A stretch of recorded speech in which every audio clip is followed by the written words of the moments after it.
yes and no. Certain things are better and certain things aren't. I got an ice pack, so back here. Feels really good actually right now. Well, this only lasts like 5 minutes tonight, so you'll be fine. Just quick, we're gonna breeze through these. Exactly. Jay didn't hear me. I'm just pretending. Yeah, you're on a time zone. You get 5 minutes per issue and that's 15 minutes.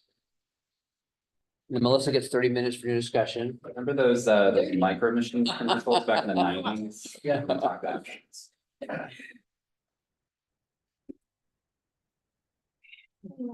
Maybe questions for anyone.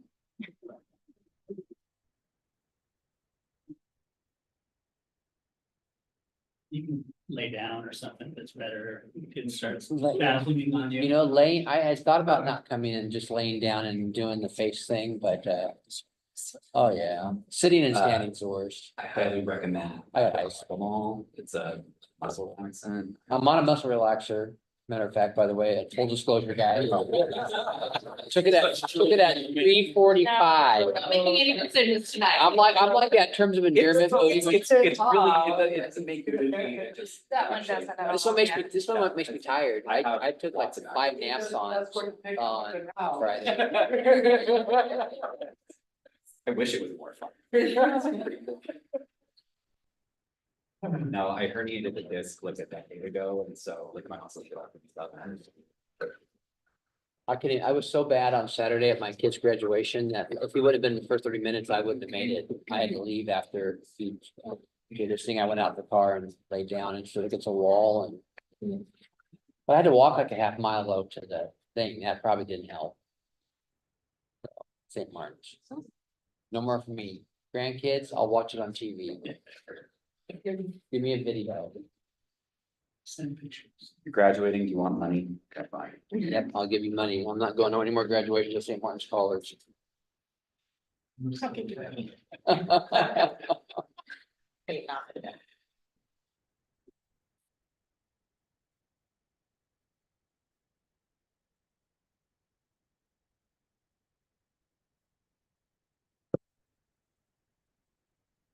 We're down to the last minute.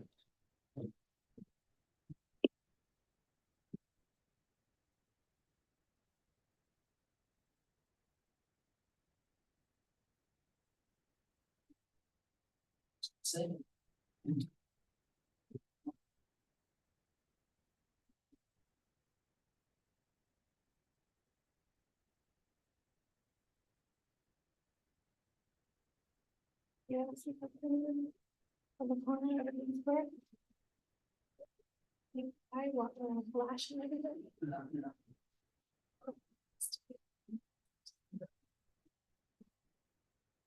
Good evening. Welcome to the study session of June 11th. Donna, you do a roll call, please. Yes. Councilmember Blush. Here. Councilmember Stearns. Here. Councilmember Gilmore, Here. Mayor Nesco. Here. Deputy Mayor Sherman, Here. Councilmember Sapp, Here. and Councilmember Gutierrez. Here. Thank you, Donna. You're welcome. Tonight, Community and Economic Development Director Jay Hill has several presentations for us this evening. Go. Yeah. There we go. Jay, you have the floor. Thank you, sir. Can I share my screen? I think Donna needs to let me know permission to, oh wait, it's letting me know. Okay.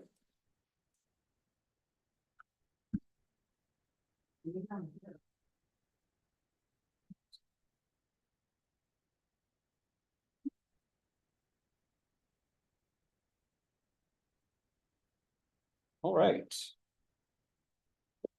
So tonight we're here to talk about a couple of different things. We're going to start off with shopping cart regulations. I was asked to bring something forward. We'll just kind of go through at any point. If you have additional questions, you can just chime in. I'm happy to answer them. And we'll have time at the end to talk about a couple of policy decisions. So why are we interested in potentially regulating shopping carts?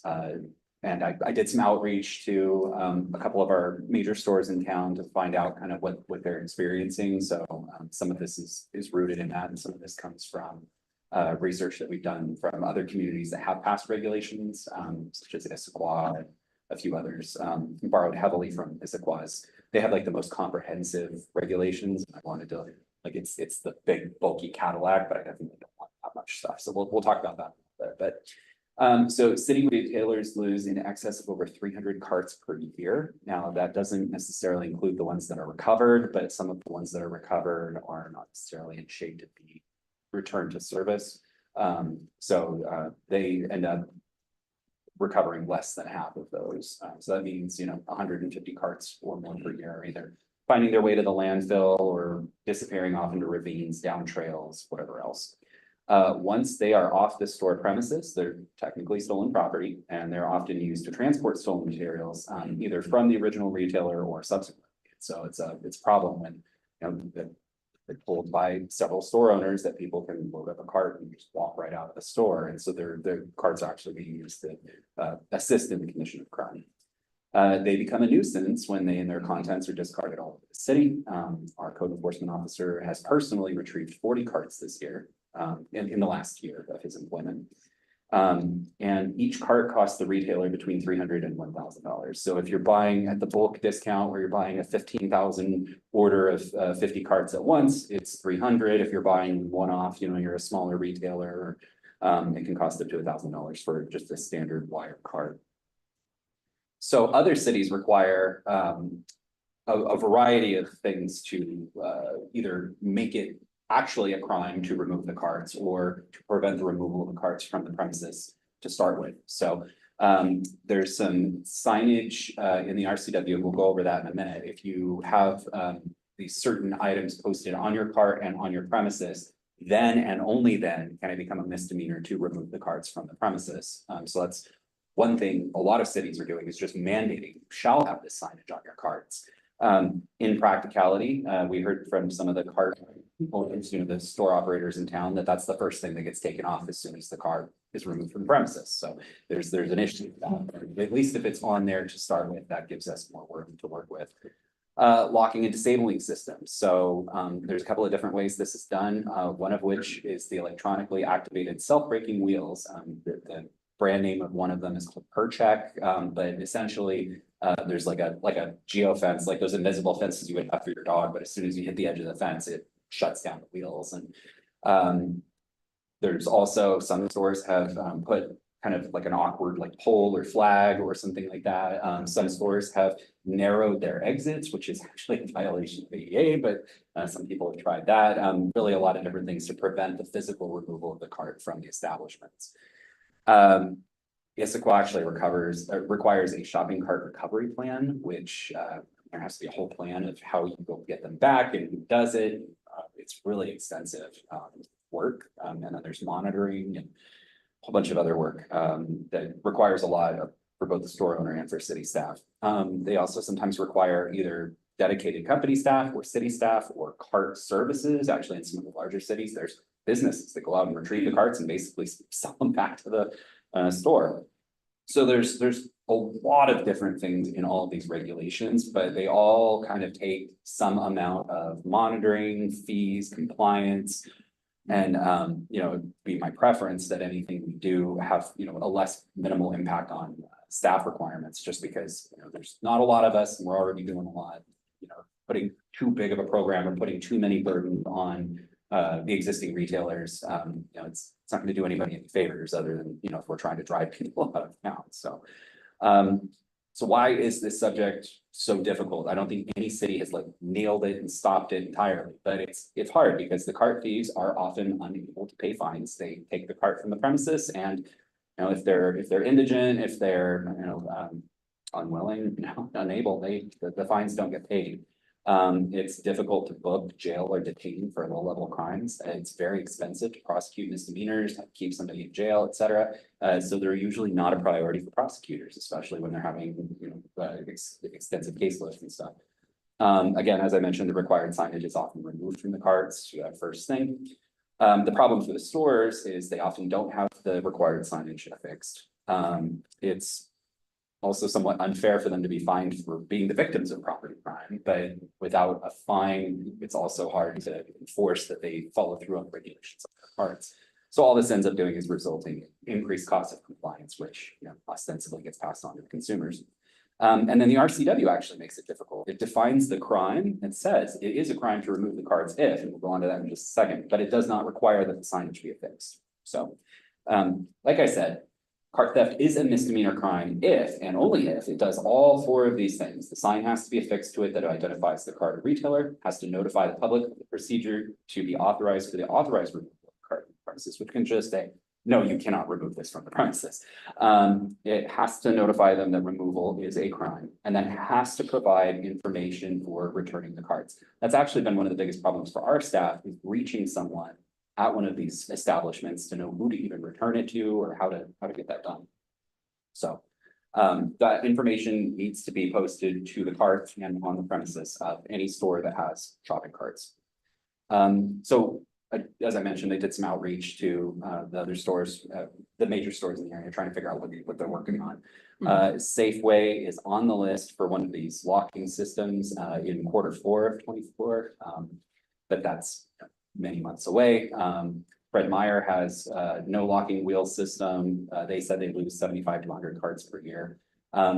They actually, if the city were to require regulations pertaining to the shopping cart security, like a locking wheel system or something like that, that would move them up the list to get their system. So if they're further out, but there was we'll just say some winking and nudging, like if you tell us we need to do this, we can talk to our regional managers to get this done. So and despite multiple calls to Walmart, I think I've heard back from them right there.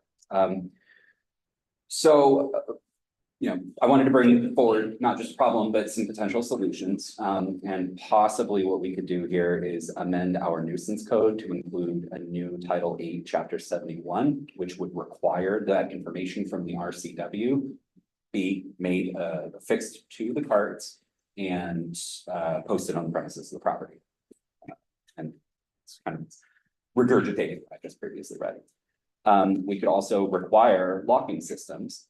And that would include but not be limited to disabling devices on all cards, store personnel, if they don't want to pay for, you know, the system, they could have someone dedicated to do that and to return the cards. Or there's other things they can do like bollards and chains and whatnot. Those are usually not as effective, but it's always good to get an additional option for compliance.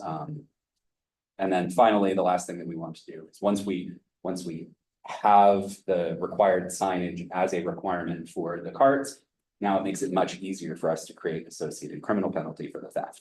So that's where we could have the two separate items, which are removing the shopping cart from the premises of the owner without permission, and anyone possessing the shopping cart without written permission, also a misdemeanor. So there's some policy discussions that go along with this note, though. So do we want fines or fees charged to cart owners for compliance? There's two kinds of issues here. One of which is that there's actual costs to the city every time we return the carts.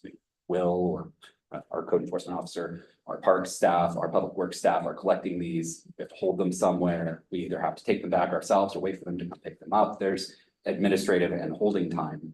Who is responsible for it? We have a single point of contact, et cetera. And also without a fine or a fee, if we're requiring that they comply with our code defaults to an infraction as a violation of our code. So that'd be $514 is our standard infraction fee. That's what we charge for code enforcement infractions and other infractions throughout our code. So we don't want to charge the store owners $514 every time a car gets taken off of their premises. So if we actually went to a smaller number for this particular fine fee, or we had staff costs, actual staff costs as part of this, that would avoid the $514. And then finally, the last thing is exceptions for small businesses. There are some smaller retailers downtown who, a $40,000 locking system or something like that is going to be really difficult for them. They're not the bulk of the carts that are being removed and taken off into the hinterlands. And so perhaps there's a place for some kind of smaller business exception at some threshold of square footage. So these are policy discussions here that I would love to get some council input on. All of it is really, all three of these potential solutions. So amending the 8.71, requiring the locking systems, creating the criminal penalty, and then the remainder of these items here, just kind of working through this with y'all to determine like what should an ordinance look like that we can bring forward. Thank you so much. I have some thoughts. I can go first, I don't care. I absolutely don't think that we should charge a business for somebody stealing from them. I think that's wrong. I also don't think it's productive to charge somebody a fine that's not going to pay it or can't pay it as well. I would be interested in requiring maybe by January 1, the stores to put in locking mechanisms on all their cards. Also the small store, maybe stores 5,000 square feet to 9,999 square feet, have the pull and the cards don't even go outside. You know, the smaller stores don't need them to go outside. So let's make them put the poles in. Let's do the stores 10,000 square feet and above, require them to put locking wheels on there. And until January, we need to have an ordinance for a recovery system. They need to go out and get their cards. Walmart did tell me, the manager, that he does send out staff to look for cards. So, you know, I think give them until the end of the year. That's plenty of time to get the locking mechanisms on their things. Smaller stores have the poles, carts don't even go outside and, because I just don't think it's productive to charge a person who ain't gonna pay for a card. I mean, they can't, well, not that they won't, they can't.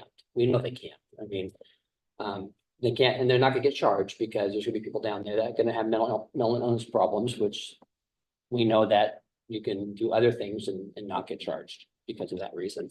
So I think it's just really, that's not gonna work. And charging the store, it's not fair. It's not fair to charge a business for somebody stealing from them. So I think, and is it fair to force them to lock the wheels? Probably not, but you know, it's the times that we're in and, you know, that's why I'm saying they got to the end of the year to do that. And until then, we got a recovery system. They have to provide us a recovery system plan and get their cards. Respectfully, I do disagree with part of that.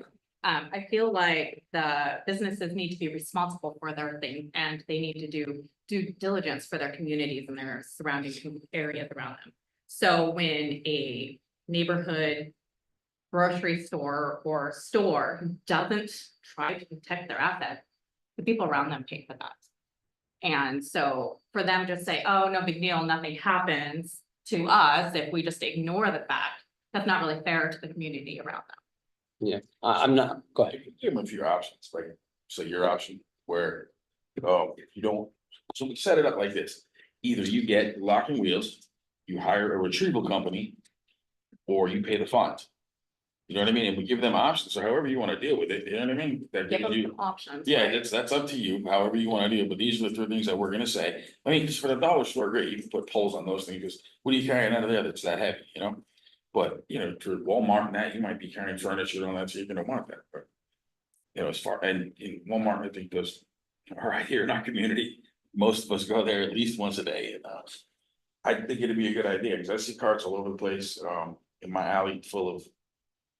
You want to talk about that, and you know, the things that just kind of make people not want to shop around downtown and come and hang out in our parks. There's 40 carts around there, Right. and you know, and if we have stuff like that going on, no one's gonna want to shop in the stores there either. Well, they're not gonna wanna come to those parts of town when they see that all over the place. We're trying to bring people to our communities, to spend their dollars, correct? Yeah, and they're gonna spend it in them big stores too, so. Okay, and so wherever they're spending their money in this community, we need to bring them there and make it a place that they wanna go. And they look outside and down the sidewalks and the streets and the trails, there's shopping carts full of garbage all over the place.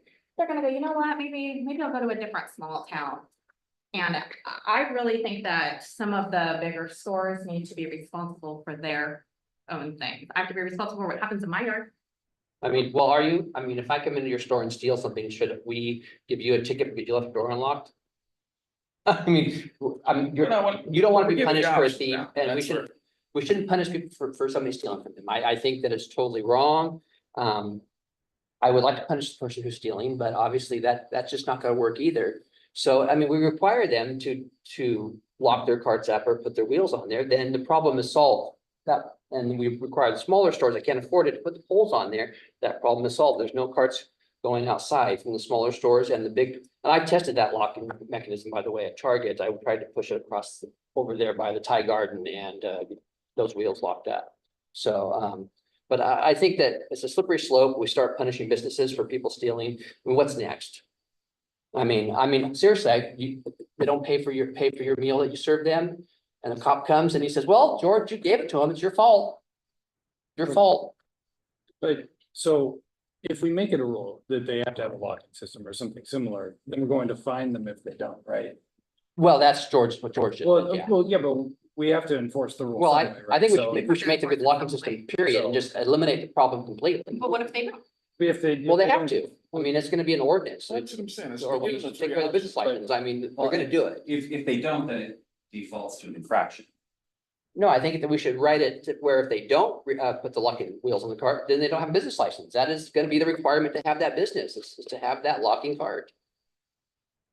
But if we give them the other option where like you can do one of these three things, which it sounds like Fred Meyer would be interested in getting a locking system. Safeway's getting a locking system. I don't think it would be hard to talk Walmart into it if we tell them they have to. But if you say, but if you don't, we're gonna charge you 514 for every car we recover. And I think then they'd be better It's, stewards of the community, because I think they would probably, care a little bit more. I think the It's gonna outcome hurt a little more. would be the same pretty much. Then Just give them the options, then say, hey, look, this is what we're trying to do, this is the reason for it, and this is how we're gonna present to you guys. You know, we're not forcing anybody to do anything, we're encouraging you to be good stewards, and we're giving you 3 options on how to do it. Dude, I'd love to give them all community service when we catch up with their cars, but like you said, the reliability of them, number one, getting the community service isn't so good. I see Jerry out there every day, poor lady's on the ground sweeping and cleaning up stuff, and I'd love to see a lot more of that being utilized, but people don't show up, and so we need to do use what we, we got.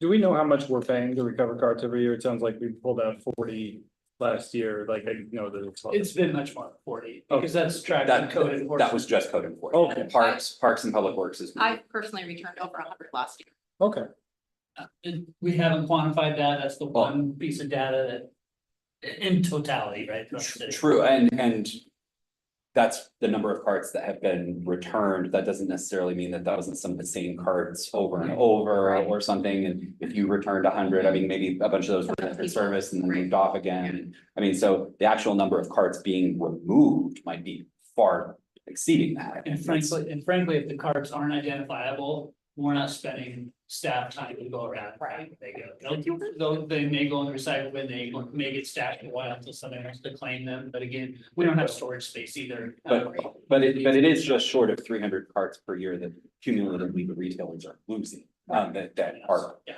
all going to the landfill. So we might be collecting 40 through code enforcement and, whatever, even double that through parks. I mean, there's other ways that those carts are being lost or. Well, and they didn't even mention in here, at least, the driving ones, the scooters, those are way more expensive, and I found them too. I thought they did have locking on those. The They people built have the figured out battery how to make them go anyway, so. and Those things don't go very fast. I wanted to emphasize the point that we don't want to chase around all these carts and we save time, save staff time. And maybe have to hire another FTE or full FTE to chase down the shopping carts. I think there are other ways we can spend our money on, if we do another FTE of chasing down shopping carts, and that's all.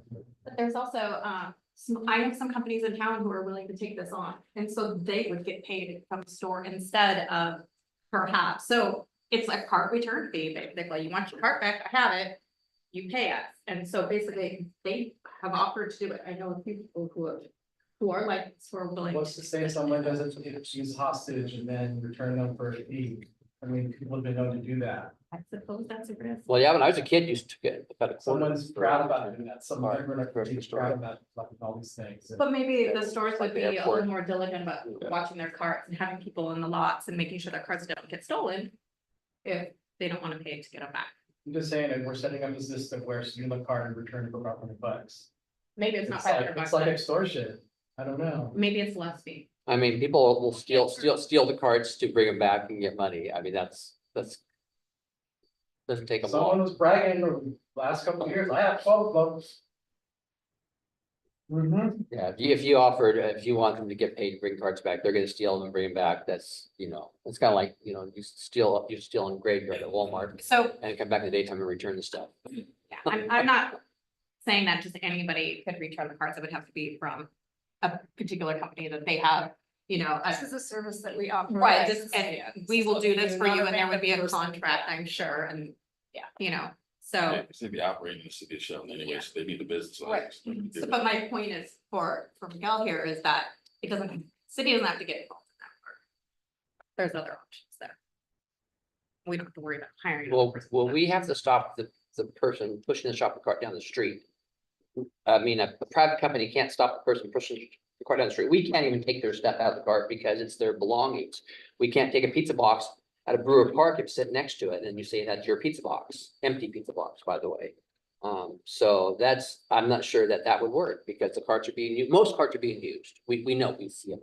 We watch. Personal possessions are a Yes. different issue, exactly. Are in right. the But carts. if the cart is labeled, it has the signage on it, it's off their premises, then it can be removed. By a police officer, but not by a private company. No, and I'm not implying that an Yeah. individual Yeah. should do that, but if it's sitting just right there and it's empty. I think the cards they were more concerned about are like when there's 4 of them behind my restaurant in the alley that have been there for a month to get it rained on because somebody loaded it up with stuff and left it back there and then they started collecting it. And then when is that someone's property and when has that been there for 2 weeks and they just accumulate more? They're not hanging out with it during the day. Once it starts raining out here, those carts just turn to all sorts of good smells. Well, and then have you been on the trails? You've cleaned up trails with me before. We've had to pull those things out and in the mud and the muck, and sometimes you're way out there. That's not fun. It's not easy to pull those things out of the woods. I don't know how they get them. They get couches a mile away. We drug a couch out of there on 7th Street, way deep in there. I don't, There's, they were irritated to get it there. Yeah. perhaps we could go kind of item by item here and get consensus up or down. That way we can kind of move through kind of all of the policy discussion. So and kind of focus our energy on one thing at a time here. I'm hearing a lot of good discussion. Yeah. Oh, if it's okay to, but dial it on at each item. So amending the nuisance code to require the signage that's identified in the RCW here. Is everybody at least good with making that a requirement? Yeah, that's fine. I think it's time to restore it. Requiring the locking systems. It sounded like there was some consensus for the larger stores to have locking systems, but perhaps the smaller stores with poles. Was that? Well, that was me. I That was don't one know. of the options. I'm just gonna say, places like Shop and Hog, they can't afford it, and they are so good, they will take the cart for you and the whole time, Yeah, they're not it's letting all- cart yeah, coming out of yeah. that store. They are awesome about it, But yeah, but I they're, don't find that either, they're below the they are definitely below threshold, so, 10,000 yeah. feet. Yeah, Food Bank has 12, and there's 2 cart people that go out with them all the time to make sure. But they're with them, Yeah, all the time. We'd have to confirm square footage. Right. And see what the appropriate, 10,000 seems a that little. seems a little big. yeah. A place like Shop Not, Right. or things like that might have, I think Goodwill is one that has Goodwill has shopping carts. carts as well. Right, I'm pretty sure you can take the ones out of the dollar store. dollar store has them. Do they come out? I don't I think they have the bars. No, they I have the think so poles, too, you can't, yeah. you can't I take didn't them out think of the you dollar could store, out there, yeah, there's the so, poles already. and we could encourage people to do that. Couple Yeah. zip ties. So I don't know if we could, Okay, get what you so needed on ask that your one. question again, see if we can get a consensus. Okay, so the consensus here would be this item that's on the screen, measures to contain shopping carts on site. So they must provide either disabling devices, post-store personnel, or install the bollards. or So this gives them an option, This gives them the 3 options. I love that. Where, So everybody has to do at least one of them. But there was some discussion about the larger stores absolutely requiring the disabling devices. Yeah. Is that, So, yeah, all these would be the options for the larger. Larger stores, stores, and the yeah. Smaller ones. Like I said, under, And we can talk about the size, yeah, yeah, 5,000 is an idea, but we can dig into that. I wouldn't give them the option of posting store personnel to deter, because you're not gonna deter them. So posting store person and utilizing a think- cartridge. I think they need to be locked, they need to be locked, and then we need the cart retrieval for now, and because once they're locked, they shouldn't be able to remove them, correct? Well, So- the wheel locks? Or- Yes, the wheel locks. Once we have, It becomes very different. Yeah. yeah, so, Not too so, so. I've been to stores though. I don't- excuse me, they will not let you leave the store without a person with your cart. They will push your cart. So that is a personnel type of thing. And I've been to those and they've been successful. I've never seen carts outside of their lot. So that is an option. yeah, You know what I mean? It's just an option. Yeah, well, you got 100 people coming out of Walmart doors every, Right, but they Every don't mi- have to choose that every option, minute. but it's an option Yeah. if they so chose. I just think make them put the locks on there. That solves the problem. The locks in the bars, it's done. I don't like We should- limiting them to all having to do one thing.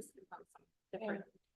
There's actually been some stories, of people being injured by the locks not functioning, and pushing their car out and they'll run into it, so I know it probably doesn't have an option, I just want to bring attention to it. And so if the stores have the option to decide what they want. I think that they should, I mean, just choose one and go with that. Like each store should have that, but that's my opinion and we can all decide on that. Yeah, So we're saying that they can have a person's outside, maybe so we should watch do the that. carts and then no locking mechanisms. That's what you're saying. So So if that's you don't really have the not gonna lock- solve If you, anything. if you don't have the locking thing, and you have the post to store personnel, I think that one, we should add a and hire a card retrieval. Yeah. Company, so that way, they don't have to put up the money to put the system in. And, you know, they can try and keep an eye on it, if they don't, then they can call their guy and go, hey, we lost the card, and go. Yeah. "Fine." What's the goal here? The goal is to keep the carts off In the the parking streets, lot, and off the street, right? how many So, times are you gonna say if we can't find one? yeah, I mean, if they're not off the property, then the problem's solved. The problem is solved. I don't know. As an individual, I don't like being told you have to do this and it's only one way, you only have to do it one way, you have no other options. So this just gives them a little room to go, okay, well, we have to abide by a rule, but look, we've got 4 different ways we can do that. So let me clarify 1 second. We talked about a retrieval company or just a retrieval plan, correct? Yeah. It could be in-house, right? Yeah, oh, yeah. They don't have to hire a Hire, third yeah. party. It's just submit a retrieval plan. There you Is go. that what I'm hearing? Retrieval plan. Okay. I think if we do that, we need a mechanism for removing that option from them. I see. So Have like to for review instance, if we fences. find too many Well, out and and about, it anytime didn't work it's for them, talked then we about can say, having okay, that didn't work, maybe let's go back to these. something Correct, like that. yeah, I understood. Issaquah has a pretty extensive section about the cart retrieval plan and who's responsible and there's a whole series of items that just. Yeah, we can grab Yeah. some off there. Yeah. Yeah, I like it. Why recreate that? Talking her wheel.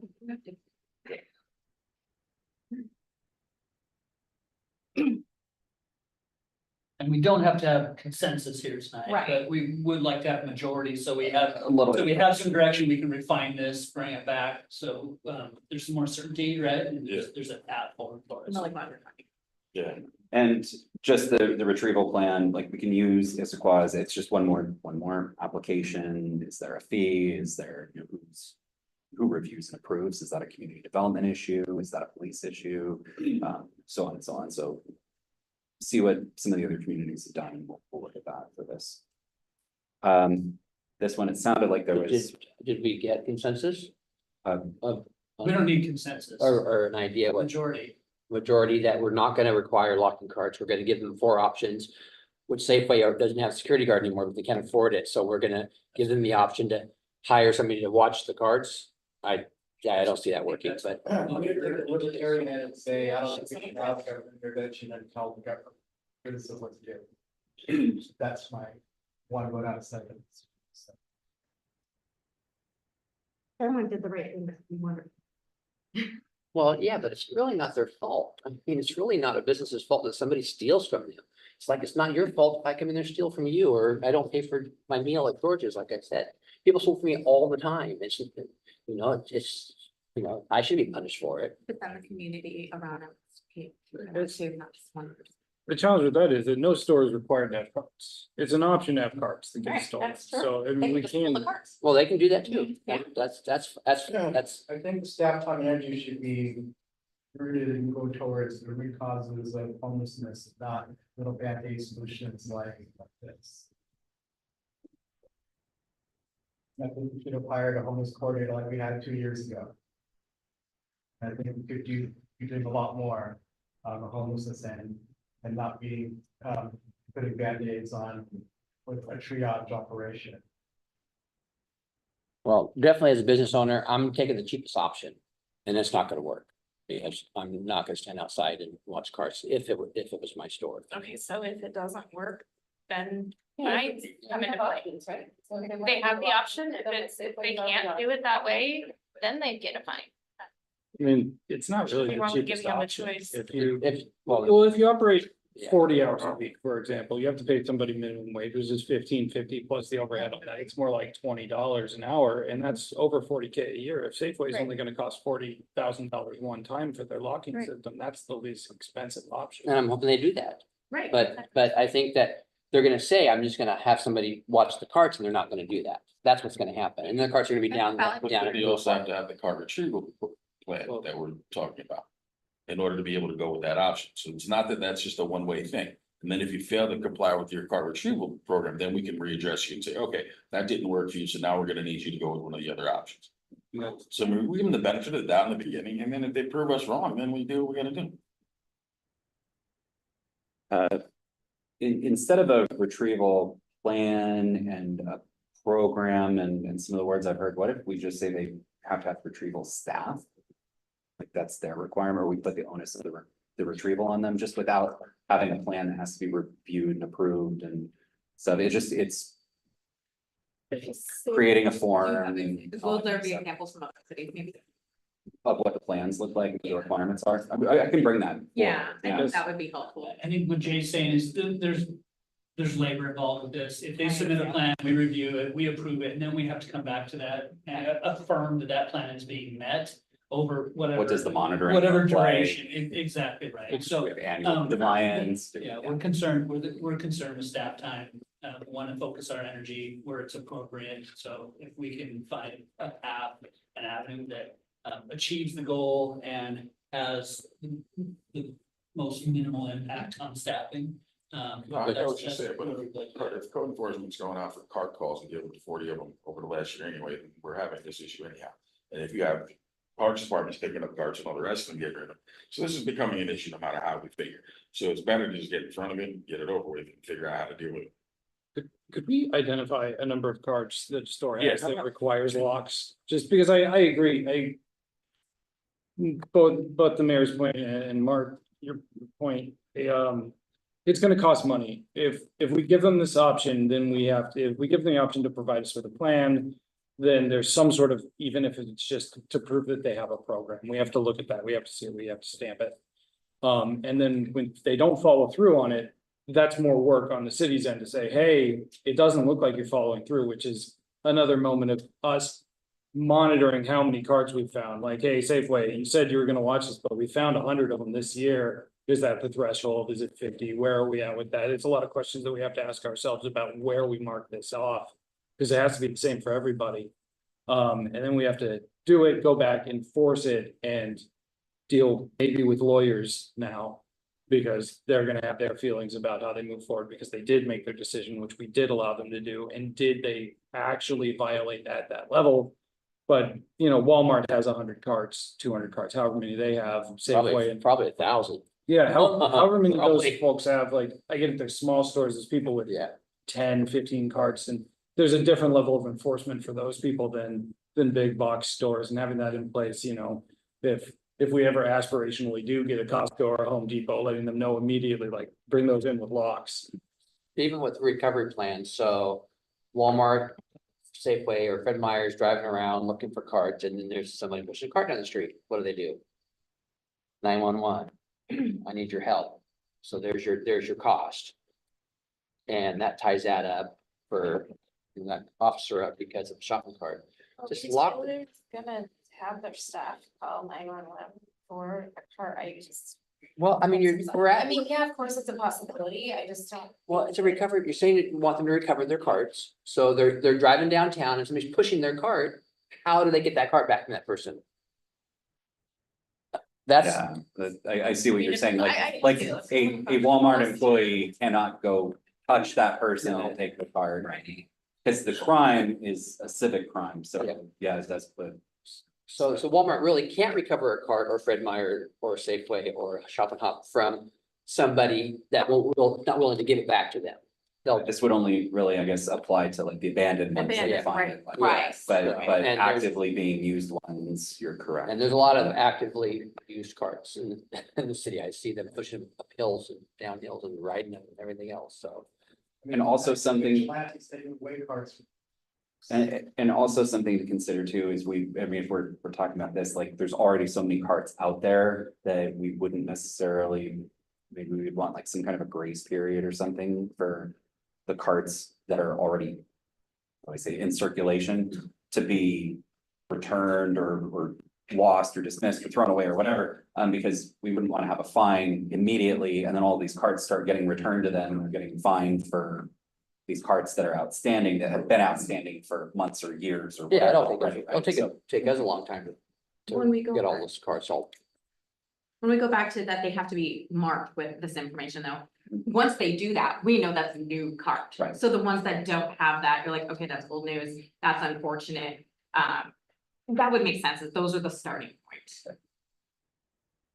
But they already told you they ripped those off. That's usually the first thing to go, but there's ways that you There's can engraving. bolt it on, engrave, yeah, exactly. So there's things that can be done for that. Other cities have figured out ways to make it work. I think I have enough information to bring back a couple of options on this one. So the next one, create an associated criminal penalty for theft. This would allow to actually be a crime, have some teeth to remove it or to be in possession of it. Thoughts on this one here? Probably not gonna be a primary offense. It's probably gonna be, I like it as a secondary offense. If you use it in shoplifting and we're trying to prosecute you for shoplifting, I don't mind adding on an extra like can't steal a card. And that happens all the time. I don't think our prosecutor would ever take these as Not as a, sole. right, offense, exactly, but you're in a talking- list of things, it just be similar, yeah.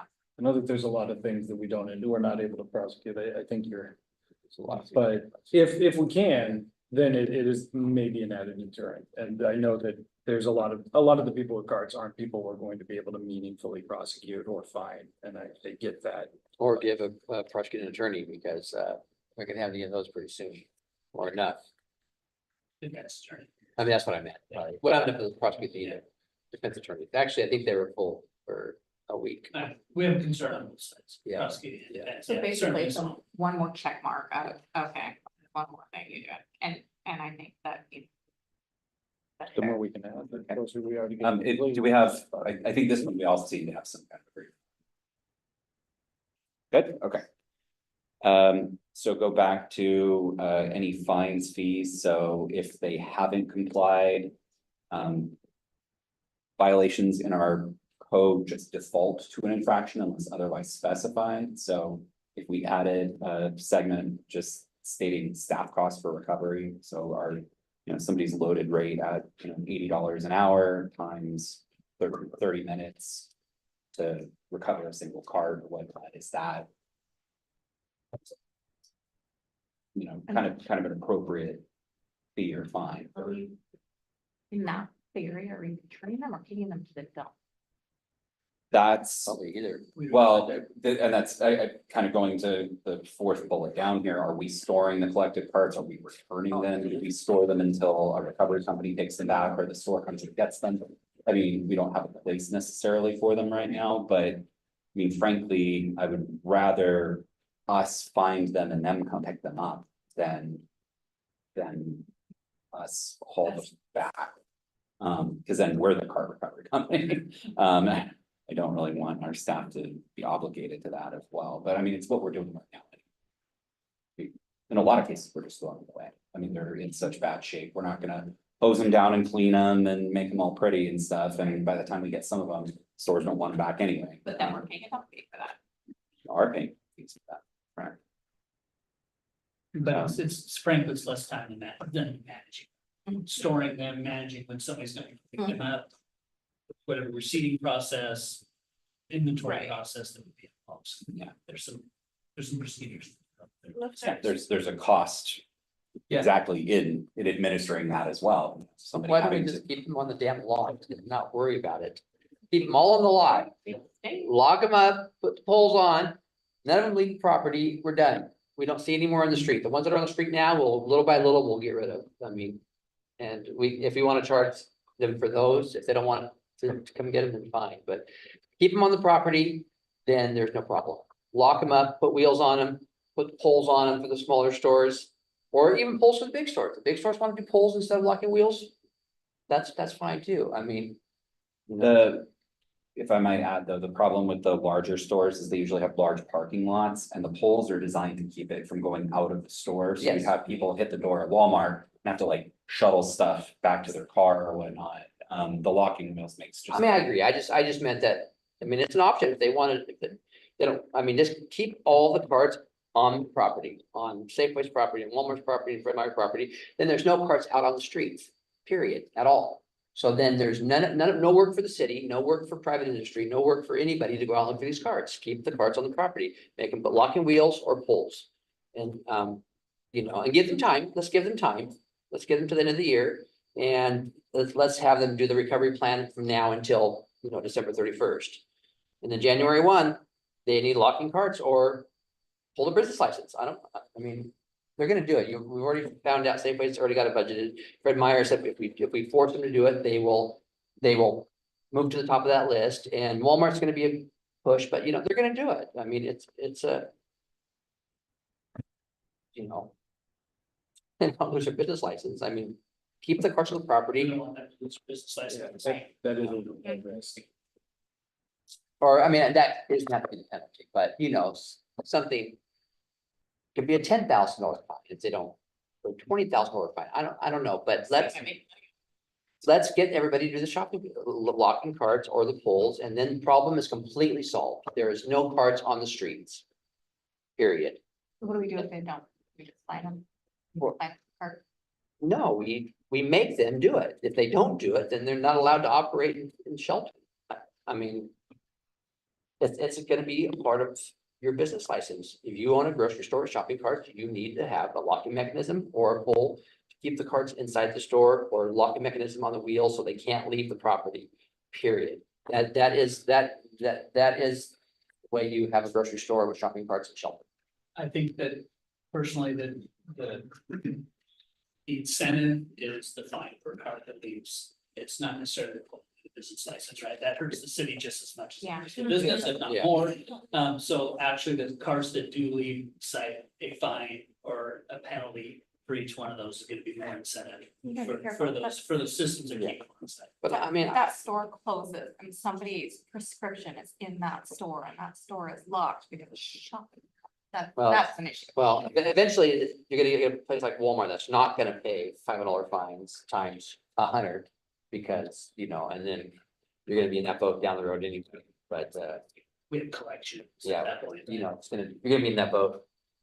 Let's just keep, I think they'll comply. I really think that if we say that this is a big problem in our city. This is how we're going to solve the problem. You are going to put locking wheels on your carts and you're gonna keep your carts inside the store with large poles. Either one that you wanna do, that's it. You've got till December 31st to accomplish that goal. If not, then, okay, we can charge you $500 a cart. Every cart that we see off of your property is $500. If it's across the street at the gas station at Chevron, we're gonna charge you $500 there. But I think the solution should be to keep the carts on the property. And then we don't have no staff time, no code enforcement, no police, because I don't know how Walmart's or how anybody's gonna retrieve their own carts from a homeless person without having an issue. We have some people here in town that would do that and assault a homeless person to get the cart back, but do we want that? We don't want that. Alright. So, I don't think. I don't know that we do. Yeah. I guess I would ask, maybe I can kind of pull, for the finer fee, do we want it to be an infraction or staff time? And if I could, do you mind if I ask for kind of a, like, well, we gotta come up with the plan though. Is the plan to make them get cards? We had a majority that said they come up with measures. Okay. We require the measure, whether it's a locking mechanism, some type of barrier that keeps it from being removed from the store, a personnel, placement in a personnel or something like that, that would keep it from exiting the site. And then any carts that do make it off the site, presumably because their methods were not implemented or failed, then there's a fine. Or a fee essentially. So if we did like a $50 for, staff time or whatever it is, that would make a lot more sense. Yeah, I mean, the cost of a cart is $300 and an infraction in return of the cart as $500. Yeah, it'd be cheaper just to get a new cart Yeah. than it would be to. Yeah, And so if there's I agree multiple- staff time. Yeah, if there's multiple, I mean, every day we're getting 100 carts at one, but it's one, I mean, first time, hey, don't do it again, second time, okay, $50. But it's like I said, if it continues to progress and get worse, then obviously there needs to be other measures, but hopefully, one time they'll figure out, we don't want to do that again. And frankly, we're not proactively going out picking up carts necessarily. It's not the top of the priority list. Park staff, when you go to a park, they clean up, they'll typically pick them up. Now, if code enforcement does get a complaint, they'll go out, they don't leave the office and drop everything they're doing, go pick up a cart. So it's not a top priority proactive enforcement issue right now. Just to be clear, right? So we're not spending time specifically targeting shopping cart selection. We are doing it as time allows. If we're in the vicinity, it becomes a hazard, blocks the sidewalk, things like that. So I disagree a little bit on staff time. The reason I say that is because right now, we're saying it's $300 a cart, and it's not incentive enough for larger businesses to make the choice to not be to lock in, or, two of them have. Or sounds like they have, but if that's not incentive enough, then having the higher fine for the higher size stores, either higher cart volume or higher square footage. Will incentivize them to make the choice, as opposed to just saying like, at $50 a time, that's nothing, who cares? Well, that's what I said, and over time, if it Oh. continues, then we raise it. A progressive cost though, that's more staff time and more. Maybe not, Absolutely. Because then we have to track the number of carts. As opposed to From saying- each business, and who's picking it up? Is it code enforcement? Is it public? Is it PD? Is it parks? It can be a number of different places. The cost of the, sorry. The cost of the cards can be anywhere from, 300 to 1,000, depending on what it is. Staff costs, that just seems like a lot of work to track for how much to. I think an infraction, but I don't think $50 is enough. I don't think it's enough to. Make somebody really care. I mean, I don't know. I would make what. Yeah, what $100. We start a little, You don't- you had 10 carts at a time and then you'd be like, ouch. Yeah. Instead of. There's that many. Instead of actual staff costs and having to track that, we could come up with just an average number, call it $100 an hour at 30 minutes, for, et cetera, or double that. So basically $100 a $100. cart, essentially, I mean, could be the. That's kind of where my mind was going. The price was kind of, whatever. Yeah. Well, no, I. Yeah, I mean, yeah, no, I guess. I'm just trying to help you guys. I get $50 might be a little low, but. Well, but even at $100 a cart, when you're looking at Fred Meyer that loses 100 carts per year, that's $10,000 per year if they decide to do nothing, as opposed to spending $40,000 or $50,000 to put in the system, and then they have. It's not quite enough of an incentive because they have to keep this rate up for 4 years, and what else could they have done with that $40,000? I'm not really sure that we've incentivized that. What I'm considering though is the smaller businesses who. Oh, I want those in a $500 different bucket. Well, but then we're charging a different fee for a larger store versus a Okay. smaller fee. It gets, well, whose card is this? Is this $100 card or a $500 card? And we might, Yeah, we'd have to get some legal review on that as Yeah. well. I'd be concerned about separating. So my thought on it though is that it's because it's an infraction of a different rule, because if we're saying that larger stores, which we have down below, it was suggested that something over under 5,000 square feet would be exempted or have a different rule. So their infraction is against the rule that we said, hey, you have to do this to keep these on your lot, whereas the other ones have a different rule that they have to follow. Maybe they don't have a rule at all because they have 3 carts. Right. So because Yeah. of that, the fee is different because it's not an infraction of that rule. Or there's no fee because they have 3 carts and we're just gonna help them out. Or. Which, that's what we do now, right? For everybody's cart, we just give it back. throw them away, Not necessarily, honestly. yeah. I mean, Yeah. we call them when it's practical, but sometimes we can't reach people, like the required information to tell us who to call to return it, who's the responsible staff. That's not present, so a lot of times we just throw them out. It would still be the practice moving forward if we couldn't identify who owned. Well, moving forward, the information is gonna be required to be posted on the card, so we will be able to identify who it is. I mean, over time, as the non-marked cards. If they can't be identified. That's. An appropriate use of resources. And then kind of the other question that we had about, responsible staff, I mean, code enforcement is doing part of it, Parks is doing part of it. Streets occasionally does some, I mean, and they're all, I don't think any one of them is gonna want this, so we're gonna have to choose our least favorite, but. I don't know who that is, that's a Mark decision perhaps. Yeah, we need to talk about that internally. Again, it's gonna be as resources are available, if it's existing resources. It won't be the highest of priority, particularly when we're talking about nuisance properties or abatement projects or. Dealing with liabilities on playgrounds or ball fields or things like that.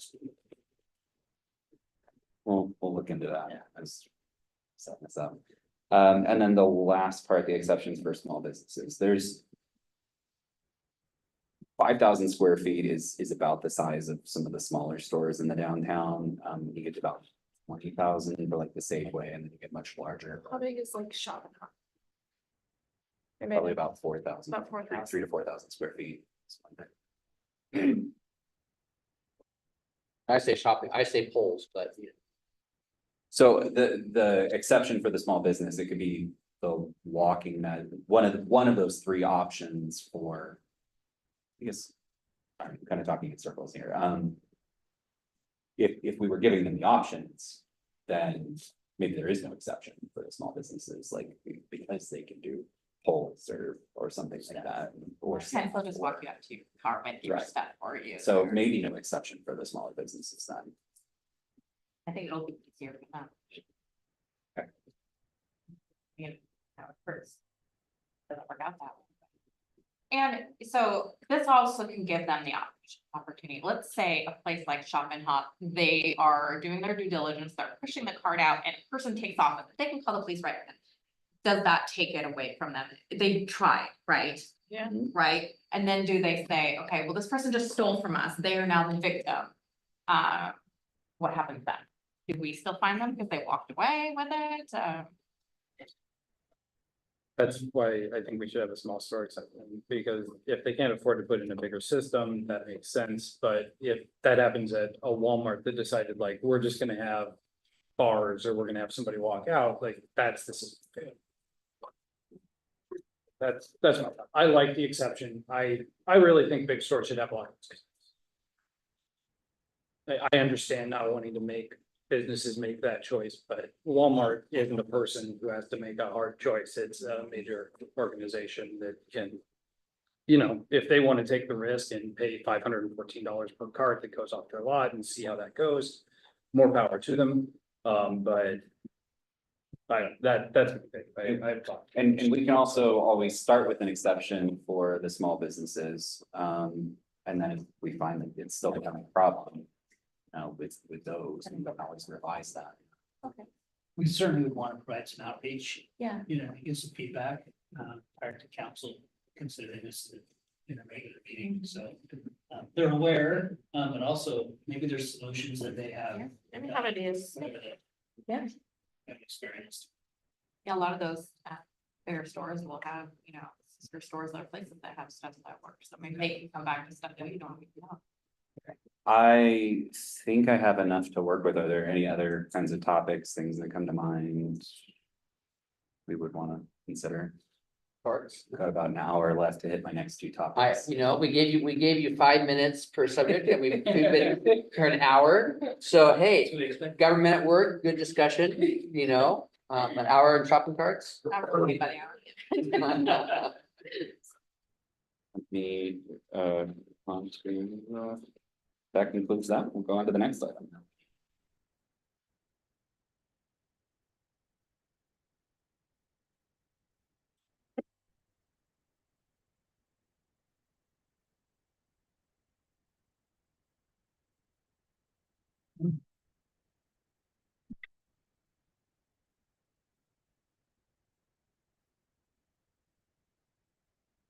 So this is gonna look very similar if you were on council about a year ago, but since many of you are new, this will be brand new information, so.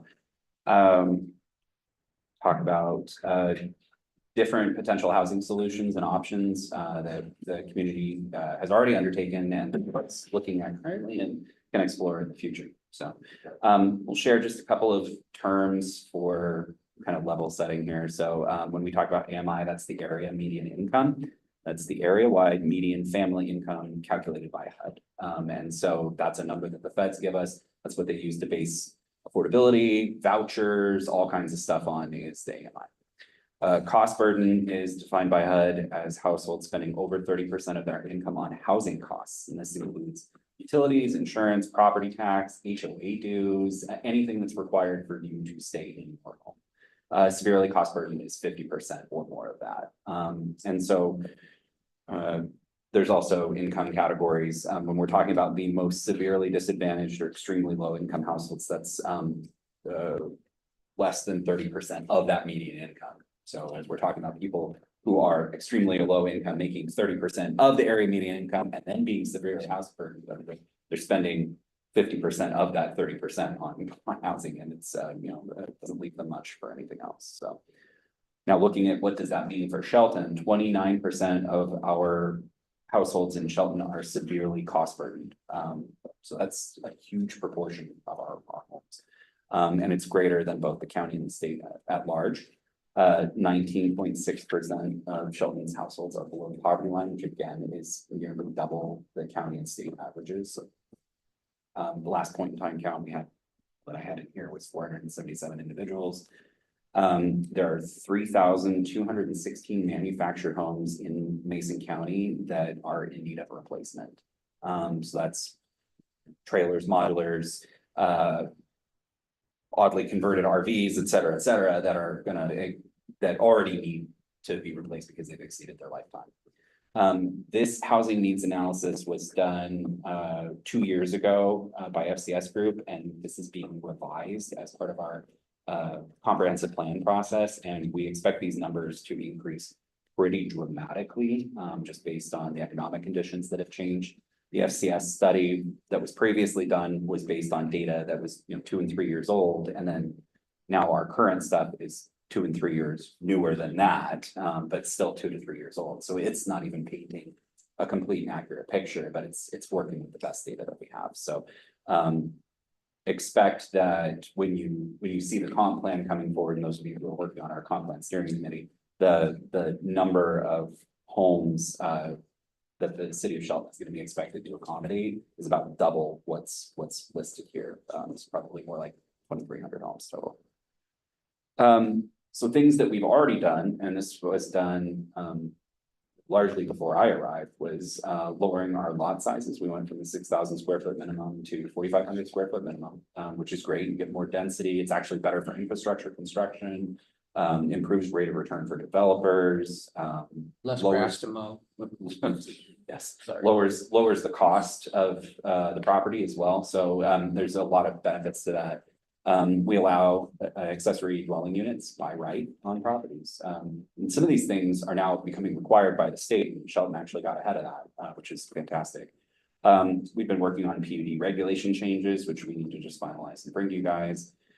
Public-private partnerships, there's been a number of those, like the Veterans Village, some other projects throughout the city, things that we're currently anticipating that we need to work on and we're looking at through our comp plan and our future work plans are like the creation of a multifamily zone, an inclusionary requirement. I'll go over all of these things in a little bit more detail in just a second. Multifamily tax exemption programs, and then other things like pre-approved plans or live work units. So multifamily, Shelton doesn't have a dedicated multifamily zone. The only way you can get multifamily is a few zones allow for it as a component of some other development or by right.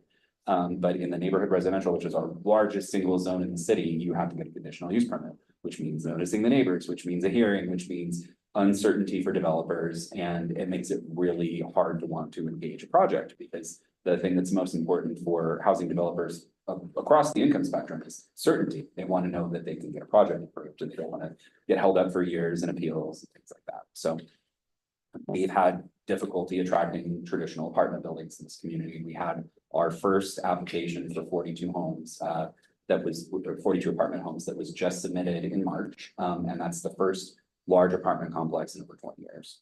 So It's the second time they submitted though. For certain apartments. they submitted building permits. No, they went through a land use hearing only Okay. for the planned unit Okay. development. That was approved in Couple of years ago. late 22. It was before I was here, so 22. Yeah, but they had not Oh, submitted the okay. building permits, which they have at this point. Yeah, They are as of in- March. In for building review currently.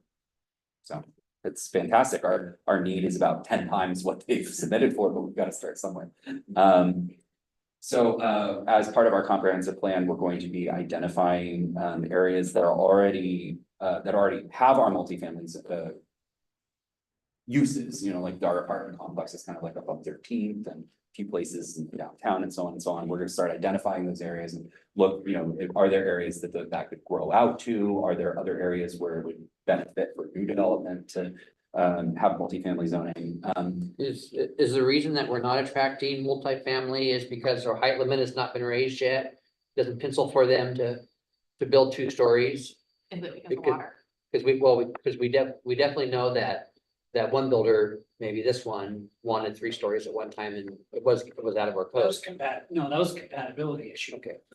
They So- could have done 3 stories. It's allowed 35 feet is allowed in the neighborhood residential zone. That was a discussion about the compatibility with the neighboring single family residences, many of them being 1-story houses. And so dealing with the developer and trying to get the project through, it was a long discussion and one that they didn't necessarily agree with, but certainly it was a discussion that at the public hearing from the residents around there, that it was out of scale. Particularly the ones right next door, they're single family, you know, 3rd story looking out their backyards, I get it. their back windows. I get it, I'm going through the same Yeah, thing, so but- I get it, but, so where are we on the height limit? We talked about that, December, I thought we were gonna do that before the comp plan, I thought. Have we got anywhere? It can be, it doesn't have to be in comp plan. In fact, it wouldn't be an element. But I thought we decided already as a.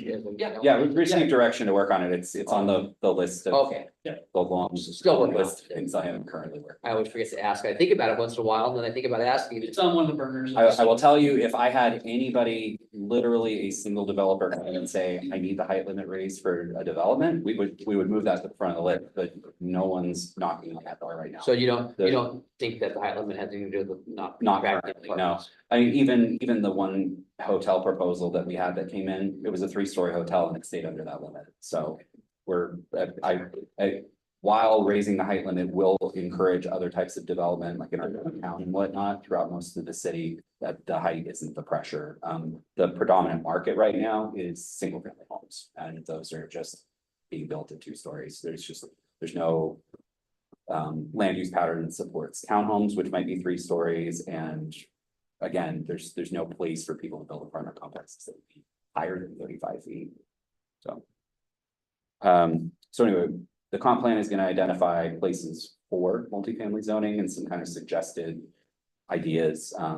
And all of that's gonna include, you know, the idea that, you know, the council did give us direction last year to remove the height limit too, so.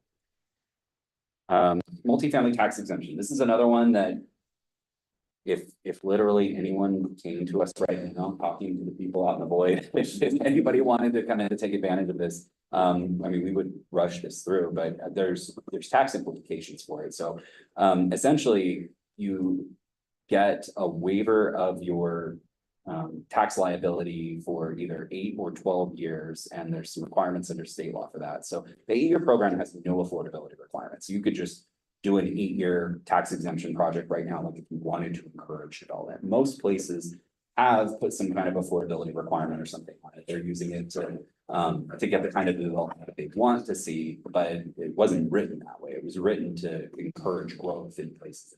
So problem is you need typically developers who kind of work in that space because they know how to do the pro formas to kind of account for the lifespan of the project, as opposed to people who are kind of have different metrics and pro formas. So like owner operators typically don't do that, but builders who are selling them off my real estate investment trusts really like these projects because they buy them, they've got it all penciled out. And so when I worked in the city of Redmond as the long range planning manager for a couple of years, we had over 1,500 units of deed restricted affordable housing built just in the span of 2 years, because we had these programs in place and everybody was taking advantage of it. But the development economics in downtown Redmond, home of Microsoft and Nintendo, are slightly different than the development economics here in Shelton. So but I helped the city of Lake Forest Park get theirs through. We, have looked at a couple of different ways that this could work here.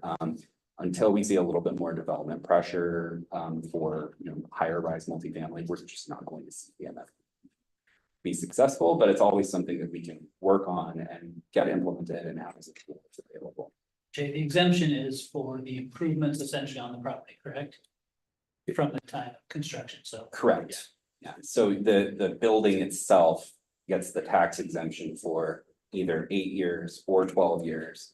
And the 12-year program, as written by the state, requires it for the life of the project, so that those houses, whether apartment units or condos, however they design it, have to stay affordable in perpetuity. So they get the tax credit for 12 years, and then there's affordable housing for until the building no longer exists. What's the tax exemption? Is it property tax? Property tax The exemption. valuation of the improvement, so if the property is X and you build on that property, you add Y to that for the improvements, you still pay X, that like, but you don't pay. So we're providing more police and more fire and more road maintenance and grading and all that stuff. So how does that affect the city financially? If we're not getting that, we're not getting our share of that property tax either, or just the state share?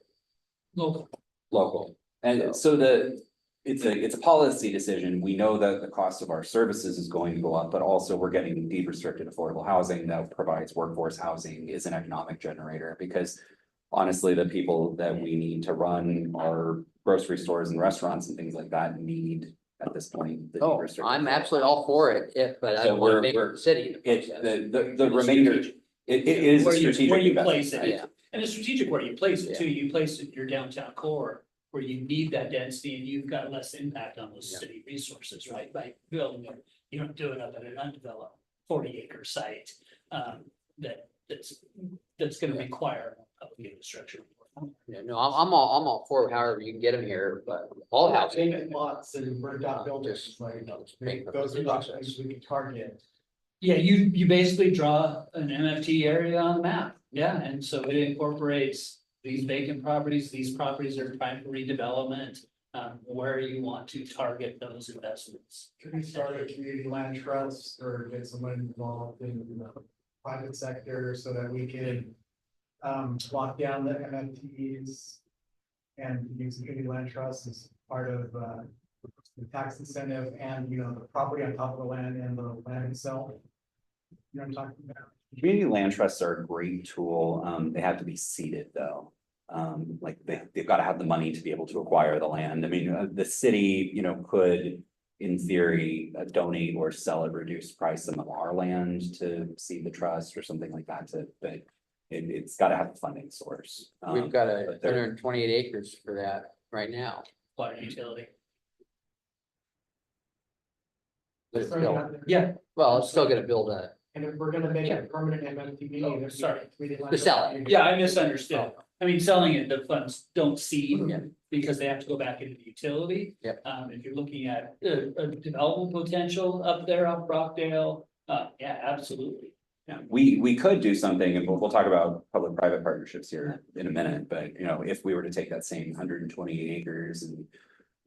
Develop a subdivision that had mandatory inclusionary in it, or have, mixed income, maybe there's some apartments, maybe there's some townhomes, some houses, kind of really mix that up.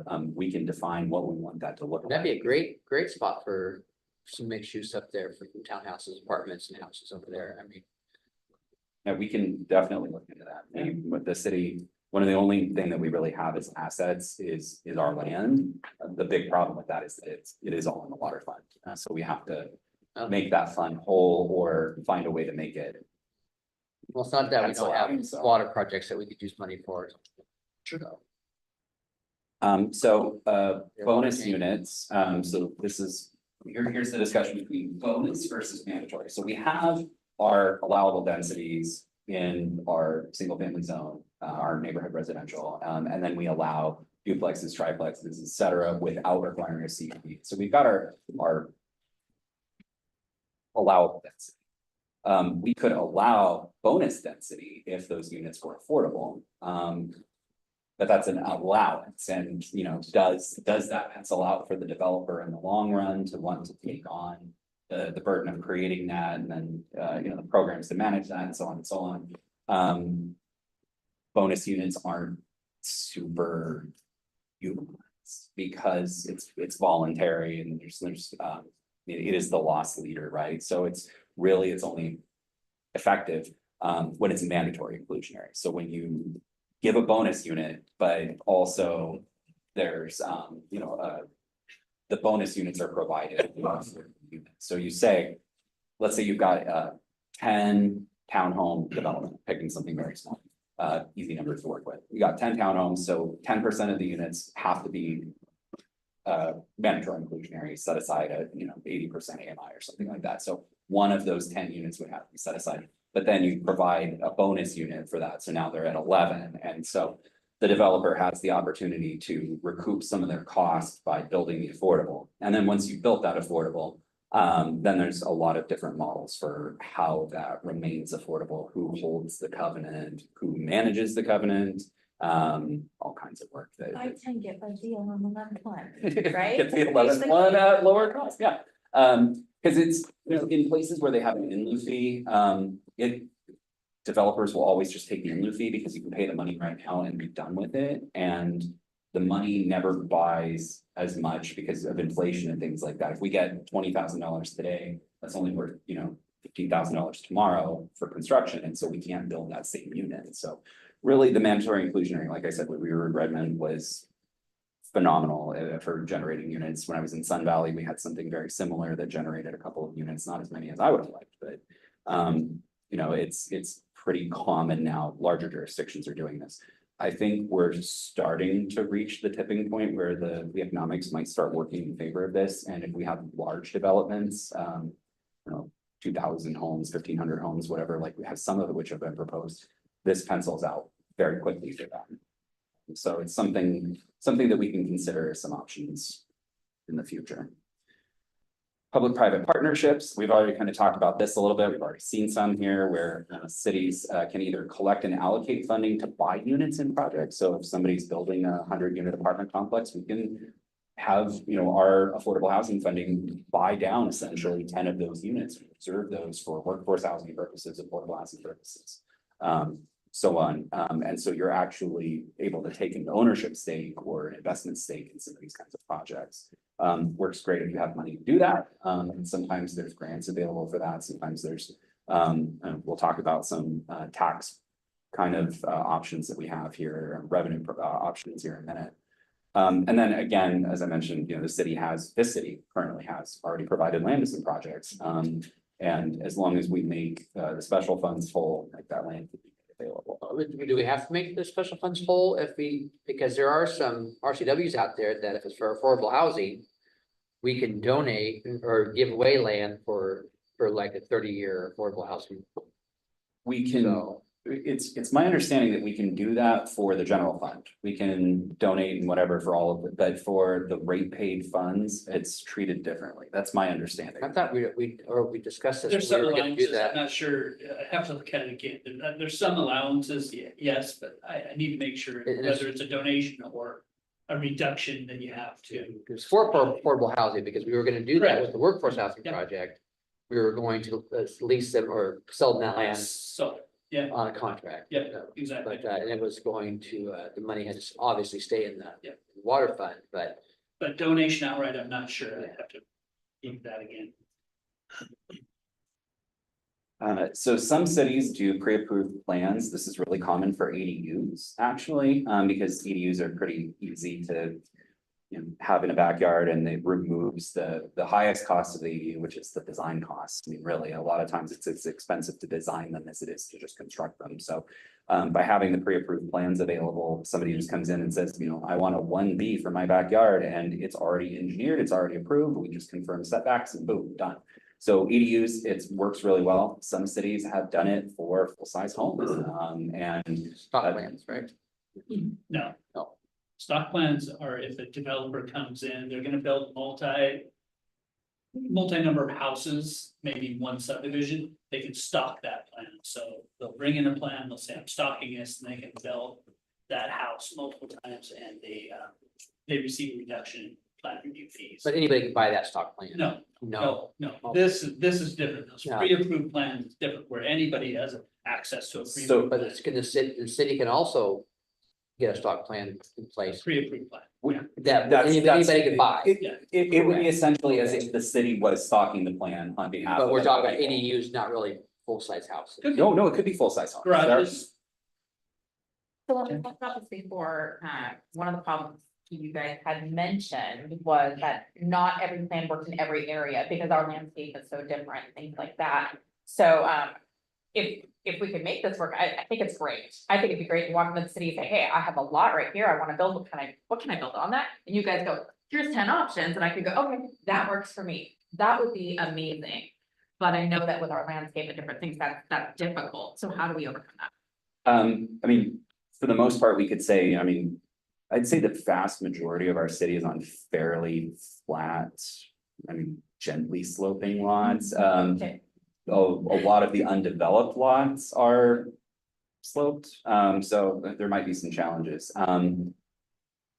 You can have, maybe there's a plan that has a daylight basement, or maybe there's a plan that has, 2-story set into perched over something, or. There's probably different ways that we could do that, but those get very niche. If we just, sometimes also, if you've got the pre-engineered, pre-approved plans, somebody can take that and modify it, right? And, oh, I really love this like 7C, but I want to put it on, this lot. So they might need to do some work on their own with it. But essentially, we release the copyright. The designer doesn't hold the copyright. Like currently, if ABC Development comes in and they stock a plan for their development, they still own the copyright to the plan. We can't release that to other people. But if we stock the plan and the designer has conceded his copyright, yeah, somebody can take it, they can modify it, they can flip it around if they want to mirror it, they can do whatever they want. Yeah, and I love that, because it makes it so much easier, somebody who wants to build a house on an empty lot, but they don't really know. I love that idea. I think it's a great Yeah. idea as well. I think we should also There's- talk about the size of our ADUs. I think, what are they now? 1,000. Oh, they're 1,000 now? 1,000 Okay. square feet, yeah. I thought the county was 1,000, we were 800. And but- you have a 60%, or you have a 60% lot coverage rather than 50%.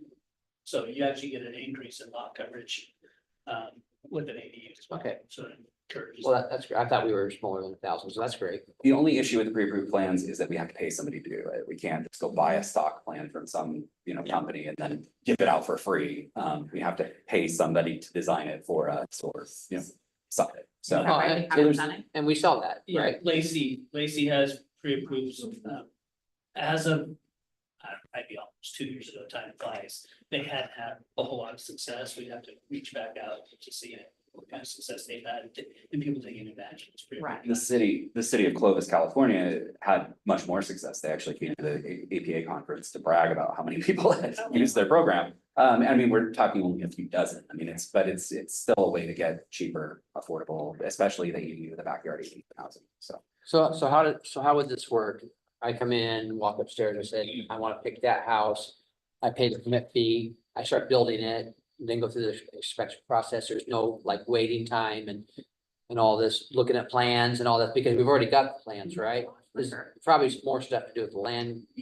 Site plan, Site- utilities, site plan, we need to make sure it fits on the parcel, lot coverage, do you want to do a garage, you have anything else that. Yeah. with the development. And there's still a minimal amount of building inspection that has to go along, because we have to make sure, it's not, we need geotech sometimes, we need, there's other things that we need to consider, so. You're building. Construction plans, yeah, but certainly. So, turnkey. so this is something that if council was interested in, we would just need to add it as a budget item to, save some money for design costs to build, a certain number of plans. And if this was something that you wanted us to proceed with, then it sounds like there's some interest. I mean, we can find out like, what would it cost to do some bulk design of, get 10 house plans or something. They do And cycle out, code cycle. Code cycle. So I would- They're good for about 3 years and then you'd have to update those or start. I mean, I'd do maybe like 10 plans, but I would do like 3, 3, and 3 or something like that, maybe 9 plans, different sizes, like. Yeah. 500 square feet, 800 square feet, 1,000 square feet, something And you like can that. adjust the 500, if you're like, I'm gonna go to here, out, and that's what you say you do. I love the idea of this, I just wanna make sure it pencils out, because what if we only have 5 people a year, we spent tons of money on these, you know what I mean? So I love the idea, for a person like me who wants to come in and build and I don't know what I can build, love that, but if the city just dropped, mad amount of money on it, and you're only getting 5 people a year doing this, just, right, did we just waste our money? So.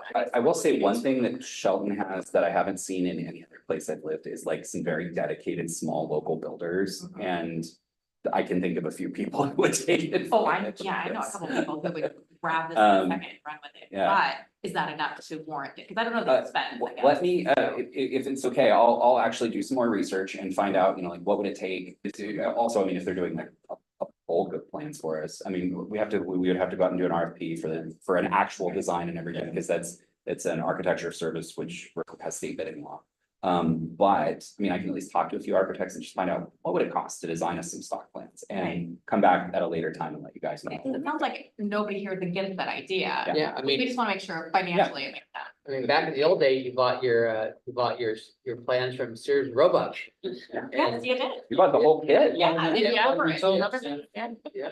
It also, it'd be nice to reach out to the building community too, see who would take advantage. Sure. Do some pre-polling, right? Yeah. Who's out there, who's building spec houses right now, Right. that would be interested in that, or, or building, I guess it's built to suit as well. I think AD used to be as small as 400 feet. It can. Yeah, 4.8, well, it's 4.812, but no, we're at 1,000, so. Well, 20 by 20. Mhm. Is a nice little studio. Yeah. Yeah, I think they're limited by, I think it's 1,000 square feet. 285. Is that the minimum Bedroom. size for a residential unit? We have to look. 400 maybe. Yeah. I'm sorry, I don't actually know. Yeah, sorry, I mean, they have to have certain requirements, they have to have a place to bathe, cook. So many square feet sleep, per human. Whole in and out, Yeah, meat egress. right. Okay, I'll do some more research on that one. Great idea. I think our ex-deputy mayor talked about stock plans for years, which is not, I know they're not stock plans, but it's kind of it's general idea.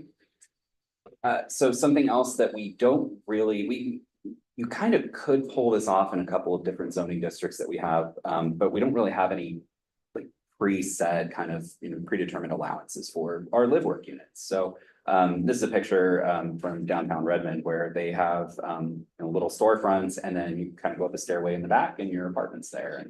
And it's great for people who are kind of owner operators of small businesses, artisans, lawyers, architects.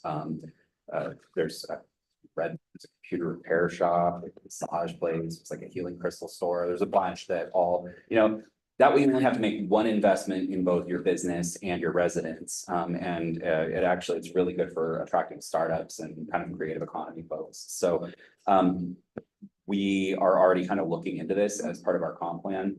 And hopefully we'll come up with some policies and some design standards moving forward that would allow this. I thought it was allowed in a code already downtown. You can technically do it, but we don't like call it out with the Yeah. design specs that promote it, right? It's not encouraged necessarily, Like it's allowed. you could get, one of the downtown's own properties and have the residential up above and blah, blah, blah, but it's not designed to allow like, for example, like a row of townhomes that are all set up for that and like, especially in greenfield development, it's allowed.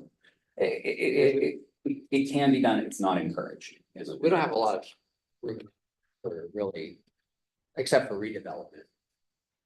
We actually, I've. Railroad, not to- really, what do you consider downtown? I mean, I would say anything that's not up on the plateaus is downtown, and we have actually surprisingly large number of vacant units. I was doing a tally, I mean, we've got a couple right over there by Safeway, going out Railroad, just A right. redevelopment, tear them down and start No, over. they're vacant, there's The one that grass. was fee, that nice lot that was. There's one just right out the door over here, that the church owns, right on Grove. There's another one further down Grove. There's enough room to probably get 100 live work units in the downtown right now without blocking.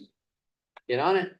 That's your goal for 25, man. Well, that's I your can do goal for anything with 25. Storefronts that are storage units.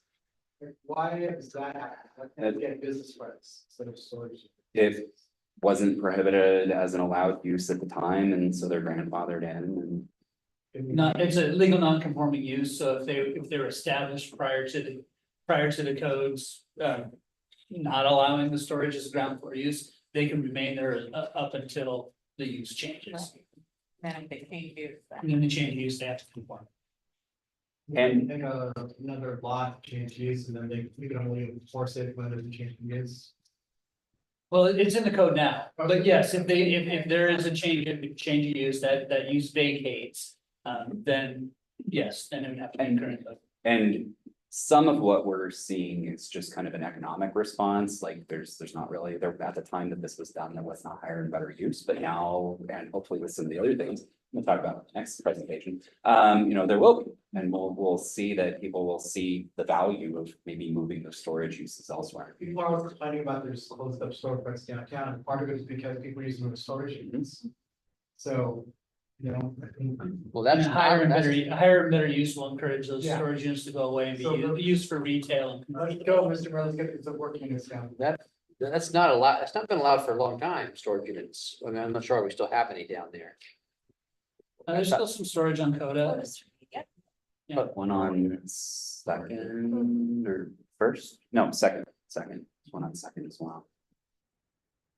They've just been there long enough that, I mean, we're never gonna tell somebody, you have to close up your doors and go away, but once they've gone away. We allow someone else to come back and do it again. We definitely shouldn't have boarded up windows. Working on that. All right, so some of the challenges, like I said, development economics, we're not really like kind of tipping the threshold on maybe some inclusionary projects. MFTE, we just don't really have the projects that have the density that really make those kinds of projects pencil out yet.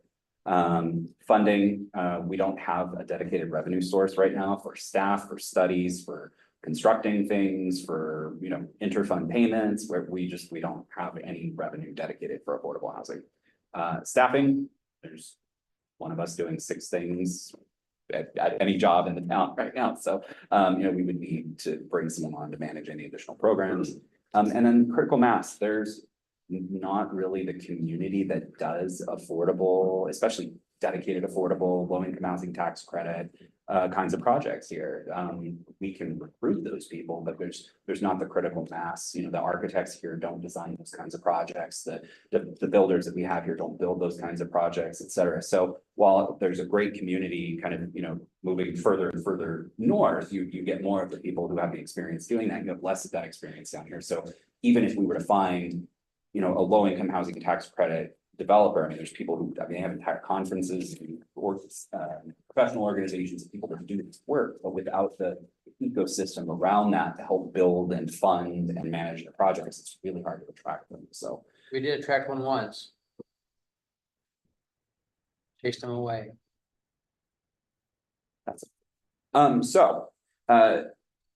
there's a bunch of different options that the council could consider. There's 2 sales taxes, one of which is a 1%, which is for special populations housing. There's a list of people who qualify for it, but it's anything from disabled individuals, the elderly, seniors, people with special needs essentially. And you can use 60% of that has to go towards actual provision of housing. You can use the other 40% for staffing needs or studies or site readiness, things like that. That's 1/10, 1%, not 1%. Correct, Oh, yeah. sorry. You said 1%, I'm saying, Yeah, I'm getting excited for a second, well, wait a minute, no, that can't be right. Sorry, because- I put that in there wrong. It's missing a decimal point. It is. 1/10%. Correct. So, and that should be more than 60,000. That's about 350. Yeah, because that's what we're getting. Yeah, there is the 0.0146%, which is below, and that's for any affordable housing, so below median income. But it's only $50,000 a year, but you know, when combined with some other funding sources and. If we had somebody on staff eventually who was, you know, housing planner that's, you know, really well versed in finding the grant money and putting this stuff together, like we can start building, you know, sorts of programs around housing. And both of these, I think have to be initiated by council, but you know. And then there's other tools that are out there, real estate excise tax, affordable housing levies, you can actually put it on property tax. And then, like I said before, land sales, and direct participation. So these are kind of our funding options for how can we put more money into an affordable housing, you know, fund or program or all of the above. You know, if we could get anywhere up to $400,000 a year, that goes a long way, especially when you start looking at, you know, year over year contributions and start getting to a place where, you know, there's the potential to really make a meaningful dent in the affordable housing that we need to provide, workforce housing. I've got a staff member right now who literally can't find anything in town, who, I mean, we're not talking find something nice, we're talking find something, and there's just nothing available. And, you know, I don't want to lose anybody because they want to, you know, move somewhere else to find decent housing, so. Yeah. Are any of these the ones that, you know, I've talked about is the one about for homelessness kind of, or these? So 1/10, 1% could certainly, both the affordable housing sales tax credit and sales and use tax for housing could be utilized depending on Because the demographic. that could A homeless money we individual could use to hire somebody to run a mitigation site, a pallet shelter of sorts, if we can get somebody to buy the pallet shelters or get a grant for that. That'd go a long ways, you know, to operate that. that really could. I mean, really, we need everything. I mean, we need houses, we need a mitigation site somewhere, we need somebody to run it.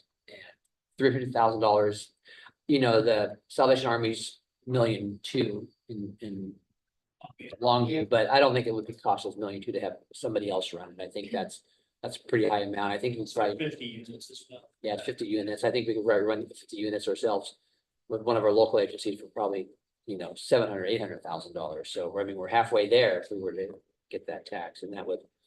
And once we start doing it, it gets easier to do it, right? I mean, last year they had the Rapid Capital Housing Grant that we couldn't apply for. We didn't have a site picked, we didn't have plans ready to go, we didn't have any shovel-ready projects, we didn't have. I mean, we tried, I reached out to Crossroads and Coyote and Community Lifeline and tried to pull together a project at the last minute, but we didn't have anything ready to go. Whereas, you know, if we had something like this where we could identify some sites, get some plans, you know, even preliminary plans, and then we can go after that grant money and bring that in and start working on it. But, you know, a lot of these grant programs, they want to see that you put in a little bit of legwork before they'll just give you the cash. And so, you know, we've got to start somewhere.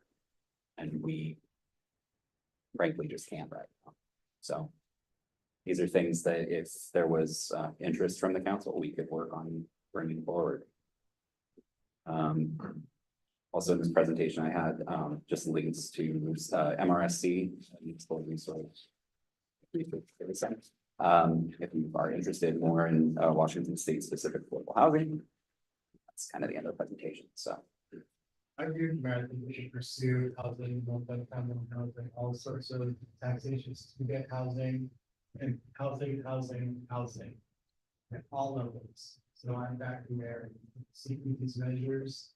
And that's the biggest barrier to recruitment of folks, keeping folks here in town, of surviving in the world, plus making affordable to live here and stay in your homes. So let's let the market house it. Especially if the workforce. Are these options increasing our people, the people in our community? Sales tax. sales tax. I mean, But not property. the ones that I've highlighted in red are sales tax. The real estate excise tax is, on transaction, so at the time you sell your house, that generates revenue, so. But or not a yearly. That wouldn't be, sorry, We're collecting both of those. yeah, and the affordable housing levy. No, the real estate excise tax. 1 and 2. And then the affordable housing levy, that is a property tax. But we're already doing that? No, No, we're not already doing that. So that would increase. If it's Potentially. enacted, yeah, Yes. depending on what rate you would establish, right? When I'm listening to people in the community, they're not gonna love Yeah. that, you know, I mean, as great as it sounds to us, you know. Having the big thing, we're going to increase your taxes on the bills, you know, that's a tough pill to swallow when you're. When you're already struggling to pay your bills, so. so something like an affordable housing sales tax credit that is 0.01%. Yeah. You know, that's fractions of a penny on a $10 purchase. Right. And so it's the top one, that's the 1/10 of 1%. That's Right. this, well, yeah, the 10th of a 1%. That is a little that bit, hurts a but- little less, you know, to the community members, I feel like. And it's a sales tax, I mean, it's on TVs and. Right, stuff like you that. It's chose. Not on, it's not on a gallon of milk, so. And it's frankly paying a little bit out to the outside community, not just people living within the city limits. Exactly, it's like our TBD does. Folks are- Capital. Wanted rent control, you know, like, Yeah. people are hurting, like, something's gotta happen where. We're landlords, and 50% of our homes here are owned by landlords, and a lot of them are LLCs that we have no control over. They're crowding out the market. And people don't have affordable homes, and then if you're a single family person wanting to buy a home, you've got an 80-20, and you're getting outbid by full cash offers. You know, you're getting the market crash, there's nothing to buy. All our kids are like living at home till they're 30 or more or longer, you know? Yep. So, I mean, we're having multi-generational households because we have to now. You know, not because we're immigrants stacking up, it's because we're all doing it. We're No. 4 million housing units short in the United States right now. So this is what I'm saying, let's get creative, let's do all these things, and if it's gonna cost me 0.1% of my sales tax. Yeah, no. when I buy a TAV, that's not a big deal, but when people are like, oh, my property tax already went up, that's when it hurts a little, you know. And rents are going Right. up, and landlords are not, especially landlords who don't really care or are not part of the community, they'll just keep jacking up the rates. So- With the appropriate program associated with the sales tax, would you want to have more information brought to you? I'm all for doing the sales tax. It's such a minimal amount for such a big, it's a decent return for us. And it's And it helps it's a everybody. dime on $10, right? The dime on $10. It's $1 on $100. Depending on $10. Huh? And Depending on $10, sorry. That- 10. yeah. it's a 10. So sorry, yeah. So I'd rather- it's such a small amount and it's a sales tax and it's not on a gallon of milk or cottage cheese. It's on taxable items. I'm all for that. Property tax, I'm a little nervous. Property taxes are pretty darn high. Yeah, and that's why I'm saying, people are not gonna be happy about that, so. But as in for the sales tax, I'm totally for all sales tax options because it's not on food. It's on items that we choose to buy. I want the staff to be working on real solutions like this and not Band-Aid solutions. We need to increase the amount of housing, we need to go to root causes and not put Band-Aids on small things. We need to actually go and create housing. I think that's what we're trying to do here today. I think that's what we're looking at is everything here, every option. So if we brought a kind of a spectrum, or do you want to see it refined? I mean, are we talking about? Yeah, I heard navigation, mitigation sites, affordable housing, and there's transitional housing, there's permanent supportive housing, there's the whole spectrum of affordable housing. There is a movie once where the guy goes, bring everything, bring everyone, bring everything, bring everyone. He goes, hey, If you want to, I mean, we're happy to bring the spectrum. Well, I If think, you- or I think that our market rate houses are coming naturally. Yeah, which is when the budget. I think they're coming. I think we need to work on workforce housing, affordable for, again, whether they be rentals or purchases or a little bit of both. We had a big chance at that and we pissed it away. And we need to work on something for mitigation sites so we can actually, have options for people that, you know. I think supporting housing could do is better than a mitigation. Well, and it would need support, it would be, That's something that it would be we have to supported, call. it would be supported, It'd be like That Longview. ready to have a work. Longview has case manager, security guards, director, so that's what I meant, it would need to be supportive, yes, you're right, mitigation supported, mitigation side. I definitely would love to hear about more supportive housing than most of the rest. I know it's available here on a lot, but I sit on a lot of different things that involve housing here.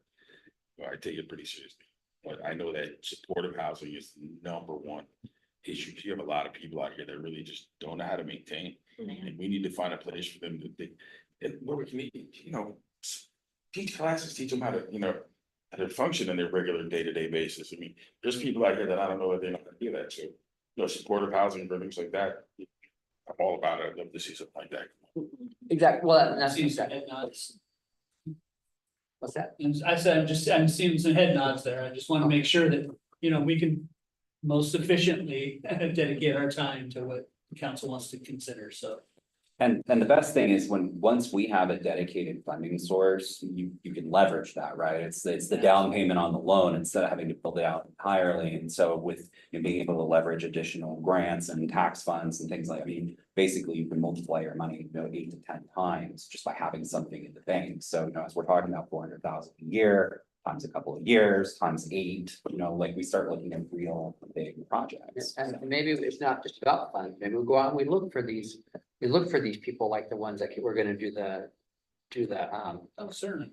the Yeah, we find- Workforce we find- housing we find project. partners, we find we community go out and partners that find them, we just don't, Yeah. do it all on our own, hey, you guys wanna come in here and get a 30-year, 30-year deed restricted property for affordable workforce housing, whatever the AMI we decide on, there was a lot of questions about AMI back then, whether it was enough or not enough. And start at least getting with the people that work here, live here. We know we got quite a few people that don't live here. Because there's nowhere to live, and like you said, your employee, I have to know who that is, that's been looking every day. For a place to live, there's nothing, if you can find it, you still can't afford it, and then you gotta think nowadays, they require 3 times, let's talk about that, by the way, 3 times your income to rent a place. Is there an ordinance we can do or something, talk about that, because that's almost ridiculous, that if you got a $2,000 rent, you gotta make $6,000 a month. It's a very common nationwide. Is it really? Absolutely. It is. There's things we could 3 do times. towards rent control, but that's something that is. That's the whole bit. I would never be interested in rent control under normal circumstances. I would be interested in senior parks where they're trying to price them out of their homes. They downgrade their homes, they sell their homes, they move to these trailer parks for $500, and then it's $600, and it's $700, $800, $900. Basically these people are really selling them nothing. They're selling them this little square piece with a 4x4 piece of grass in front of it. And I would consider that, but as in for a normal person, if I wouldn't consider rent control. I would suggest if anybody's interested in looking into like very cool housing models, like Singapore's national housing program is the gold, platinum, diamond standard of housing programs. And they have 0 homeless people, and everybody has a home that they own. And that's not anything that we can do here, but it's a different nation, but there's solutions out there. The bottom line is works best when government has the affordable deed restricted housing that they own, they control. The rent control stuff is always difficult. It's always fraught with a lot of issues and legalities and takings claims and stuff like that. If we can provide something that will help temper the market, and people can always live in luxury products if they want, but they have the right to, fully dignified housing regardless of their income. There are a lot of the land trust models that have gone on. There's some here in Washington State, there's one really popular one in Burlington, Vermont. And these are things that we can be looking at, non-market rate housing, where we actually have the real cost of housing that you pay for by having your land being bought by the community land trust and having your building be part of the infrastructure that you uptake, and that's your equity is the building, not necessarily the land. The land stays in the trust, and folks only recycle the what you're living in, not the land. The land remains in the trust, so that you can sell your spot when you're ready to move, but at the same time, you're insulated from high rents, you're paying the real cost of rent. And then you can start building equity and then move on to your next place later, instead of paying exorbitant prices for rent and they go up. And the only person you're cutting out are landlords who are overpricing a lot of units. So if you can get real cost housing through community land trusts, it's a model that's very popular and can be done. I'd like to make Shelton Burlington, Vermont. And have places where we have a community land trust that buys up all these pieces of land. We put multifamily housing on it that's not even below market rate, it's zero market rate, it's real cost housing. We can have this here, and we can have this, a lot of cities are doing this, I think Vancouver, British Columbia is also doing it, a lot of examples all over. I think King County is doing it as well, I think Orcas Island is doing it as well. And there's also ways we can use environmental land trusts and community land trusts to help us get certain pieces of land, put it in the trust and start this off. And makes the city's commitment to help us find partners to put aside and start building capital so that the city and the private partnerships can own the capital, and we farm the capital that lies on top, and we provide real cost housing at zero market, not a market rate. That's insulated also from ups and downs in the market. Like 30 years from now, if we have this great creative arts district, and then 30 years from now, it gets bought up by somebody, LLCs from China or Russia or somewhere that we have no control over, that land, like, we can keep in the community and recycle it towards keeping people in their homes, keeping old people, keeping seniors, keeping immigrants, keeping all the folks who live in Shelton, stay in Shelton. And that's where I want to go with this council, with the next year and a half that we have until the next election. And I think we can do better. I think we can do more. I think all these things we can do. And I think it's time now, because everyone's living on a couch somewhere, or overstaying their welcome at home. And, or, people have vacation houses that are taken off and not really taking care of the LLC, their properties here.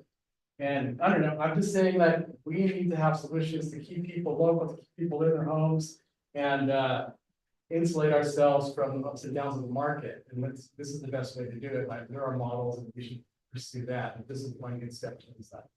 The reality is, it's supply and demand. So the reason the rents are so high is because the demand is high because the supply is low. If we bring the supply, it will all even out. And so, I mean, I've lived here forever. My family's been here 5 generations. I saw what Shelton looked like in the 1980s, and they were almost giving houses away. Every other house had a for sale sign on it. You could buy a very nice house for $50,000 in the 1980s. Why? Because there were lots of them. And so if we get these developers here and they start building, it'll even out, it'll be great. And so it'll give more people an opportunity for homeowners. Well, stabilize rents. Right. And act maybe home prices as well, but you still have, I don't blame every landlord, because you still have landlords that are paying $300,000 for a 1,200 square foot home. That they have a payment of $1,800 on, that they have to rent $2,500. So I don't blame landlords completely. They got paid their taxes. They've got bills as well, so we don't know what their expenses are, but I agree, the more homes we have, the more rentals we have, the lower the rents will get, because if we were to build, let's say that affordable housing project that we were looking at, 400 homes, those 400 people are coming from somewhere. They're coming from the substandard places, maybe with some slumlords around town, and those slumlords or places that now either have to fix those places up, sell them, so somebody can actually buy one and live and own it, or stabilize rent, because I'm not gonna pay $1,500 for this place downtown that's crappy when there's a brand new place up the hill for $850. Was it $850 for 2 bedrooms, $1,000 for 3 bedrooms, and $1,200 for 4-bedroom homes is what that project was gonna be. So Then the other landlords will have to. yeah, exactly, except for the ones that pay $300,000 for the house, but they'll sell it, right? So that make any sense? Maybe not. Is there anything else on housing before I go to the last topic in the last? Jay, if you don't mind. Oh, sure. Yeah. So the mayor and I met with Holly Rowe from Peninsula Alliance, UCR Peninsulas. They provide affordable housing in Kitsap County area. They're looking, I mean, they can. I know Holly again last Friday showed her 4 parcels up on Harbor City surplus back in 2021. They have some interest in those parcels. Potentially, they primarily focus on multifamily housing, but they're not steadfast in that. So there is some interest. I want to continue talking with Holly about those parcels. Again, they've already been surplus. We can go through disposal process as appropriate. You know, the council sees fit. So just kind of on the lookout there. We certainly would have some pro forma attached to that if there was a transaction made, but I think this is an organization that meets some of the goals that we're talking about tonight. So. I'm good. All right. Let's go ahead and get a motion to extend this meeting. How long do you need for the next subject? Hopefully just like an additional 5 minutes, but it depends how, I say 10 to be safe. We need a motion to extend it to a quarter after. How's that? Motion to extend the meeting to 8:15. So, all right, motion a second to extend the meeting to 8:15. All in favor, say aye. Aye. Aye. Motion carries. Or any opposed? Motion carries. All right, there you go. All right, so this is just an update on the Shelton Creative District, and what we're working on with this project, so. If those of you who are around, in 2015, there was the downtown visioning plan, and one of the things was identifying a arts district kind of along Coda Avenue there Coda Street as the, kind of the spine of an arts district, and that was it, you know, there was a little bit of a design, some pictures, some ideas and policies, and then nothing happened, from then on, A and little bit happened. Not much. We painted some sidewalks and stuff like that. Put some lights across the. one of the things the former city manager baited me into coming here with was the idea that I would get to work on this arts district, and so I got here and said, all right, cool, where's the money? And he said, oh, there isn't. And I was like, oh, no. But I took off and ran with it anyway. And a couple of very serendipitous things have happened along the way. So I was at an economic development expo last year, where I went to a presentation on Washington State Creative Districts. And it's something that the State Arts Commission invented a couple years ago. The first communities that received the certification are now just going through their recertification to do that every 5 years. But when you do that, they give you a startup operating grant, and you're eligible for a capital project for small scale projects. Anything from wayfinding to physical improvements to facade improvement, whatever you need to kind of keep working with your district. And then the State Arts Commission provides you with technical assistance, training, networking events. I just last week went to what they call the convening of the creative districts. It's their annual conference. It was over in Chewelah, which is their second district that was ever certified, and that's an hour north of Spokane. And it's a town of 2,600, and they love their art. I mean, while we were there, they had a gallery walk, they had their farmers market, they had concerts in the park, they had just a really incredible, they have a performing arts center that they built. I mean, this is a small town with not a lot of money, and they really squeezed out every drop they could figure out how to make this work. So it's a really great group of communities that have achieved this certification. And then we literally get put on the map with the other districts, and they're talking about for next year, working on kind of a brand wide marketing campaign. So everybody who's a creative district is, you know, some kind of like a passport or a tour or something like that, really trying to encourage more tourism related to creative districts. So there's no additional regulation required. Typically it's programming and physical improvements, and really focused on community outreach and community involvement. So why would we want to make a creative district? So like I said, there was just the Coda Street Arts District identified in the 2015 downtown vision. Briefly mentioned this at Blue Zones Summit year ago, and they actually thought this was such a great idea that they selected it for one of their projects for funding, and I'll talk a little bit about what they've done to support us so far.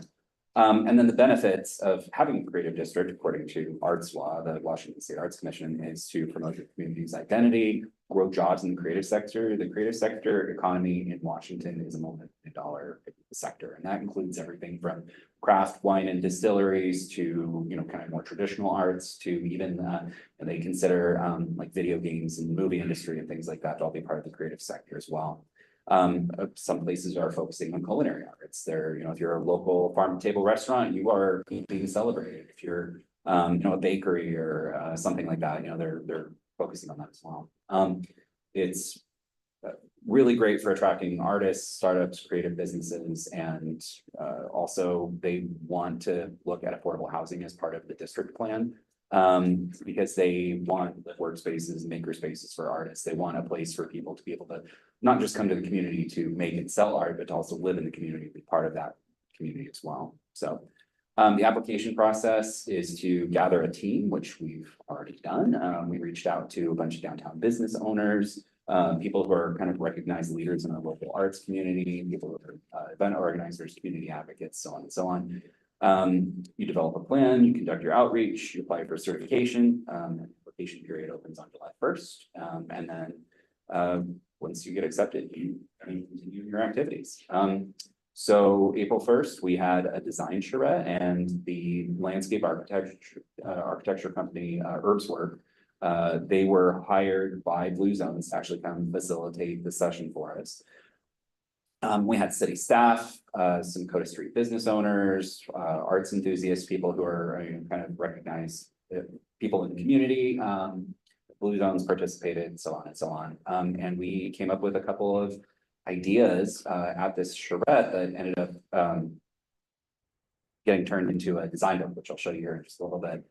While we're talking about, you know, the potential boundary of the creative district, where districts need to be fairly compact. They can be up to 2 miles, but they have to have recognizable boundaries. They need to be contiguous. You can't have like part of a district here and part of a district over here. So really having like downtown Shelton as our, like the core of our district makes a lot of sense. We identified so many what we consider like artisanal businesses, you know, where we're producing products or selling art or you know, crafting beer or, you know, paint and sip and things like that. The new gallery right here on Coda, so on and so on. So I even included the Shelton Civic Center. We've got our rotating art gallery out here, which right now has some of like the best art I've seen since it started. Like we're attracting really, really great quality. So we already have quite a number of businesses, and I didn't include everybody probably, but you know, so this is kind of a quick snap of this presentation together. But we'll do, you know, more significant outreach as we're moving along with this project.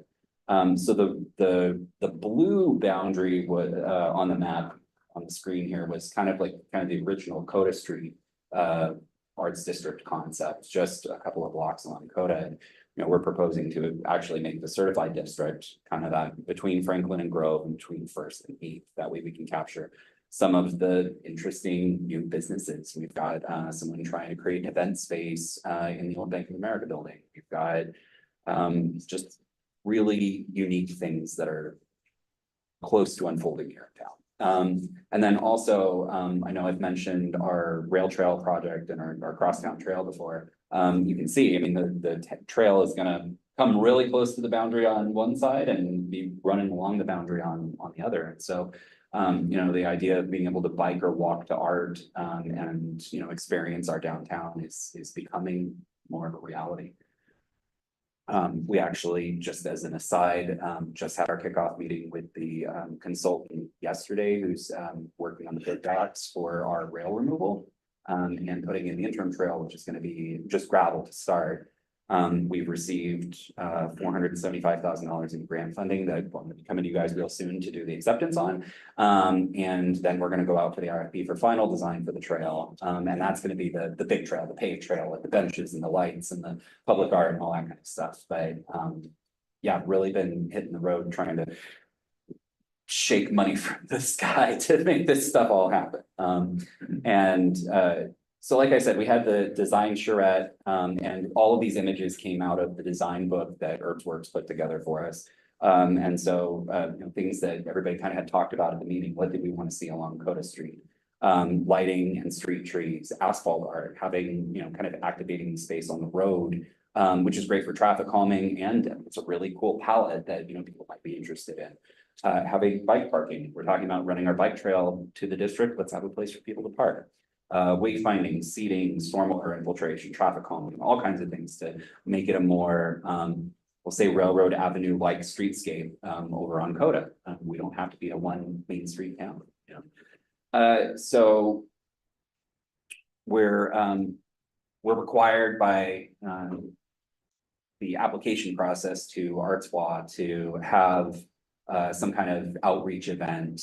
We decided to just go for broke and have an art walk. First one I've ever tried to organize, but I've got a great group of people who are helping out with it.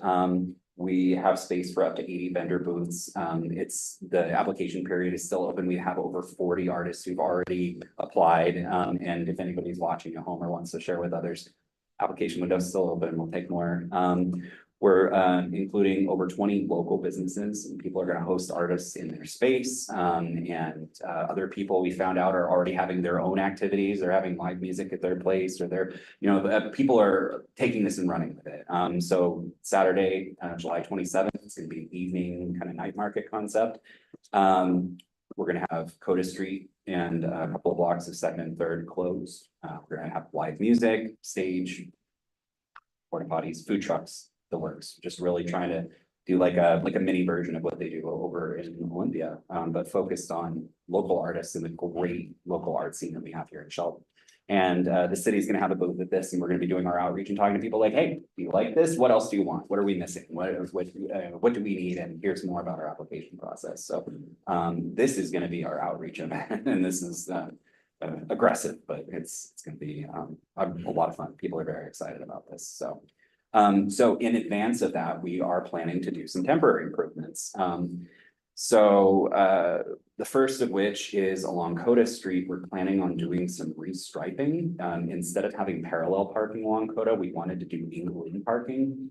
Not the reverse angle-in parking that was done on Railroad that apparently caused generational PTSD in this community. Everybody laughs, you apparently were there, I was not. But anyway, no, it's standard nose-in angle parking. It's great for traffic calming. As you can see by the design up on the screen, we're planning on alternating it every couple of blocks. That way, it does traffic calming, so people slow down, see the businesses. Because right now, if there's nobody parked in the parallel parking on Coda, it feels like a 4-lane road. People are blasting down that at 50 miles an hour. That's not the streetscape that you want for arts district and sidewalk dining and all the kinds of things. We've got a new Mexican restaurant opening up down there, a floral shop opening up down there right now. We've got the art gallery that just opened. We've got other businesses that called and expressed interest. A couple of our longtime stores have turned over, and we've got new stores down there. It's stuff's already starting to happen, and we're hoping it'll go even further. So the plan is for restriping, kind of indicated with the diagram here. We're purchasing these planter boxes. They're concrete boxes that have seating on it, and they're going to go in some of these blank spaces with the bench facing towards the sidewalk. That way, there'll be a street tree, because we don't have trees on Coda right now. But there'll be some shade. They'll just break up the visual environment a little bit and help again with traffic calming. Not on the corners, right? Not on corners, no. Okay, You that can was- see they're in the middle of the blocks moving down the street. Eventually, we would love to have some smaller planters with like some flowers or something on the corners, but and these are low, so they're not going to block any sidelines or anything like that. I've heard some of the problems with the previous planter boxes and why they're not there anymore, and these are not those. So anyway, we're also going to be able to squeeze out some more ADA parking. We don't have any ADA parking along Coda, and we've identified a couple of places where we'll be able to stripe out some ADA loading spots. So that's also going to help with kind of the appearance and traffic calming and walkability and accessibility in this area.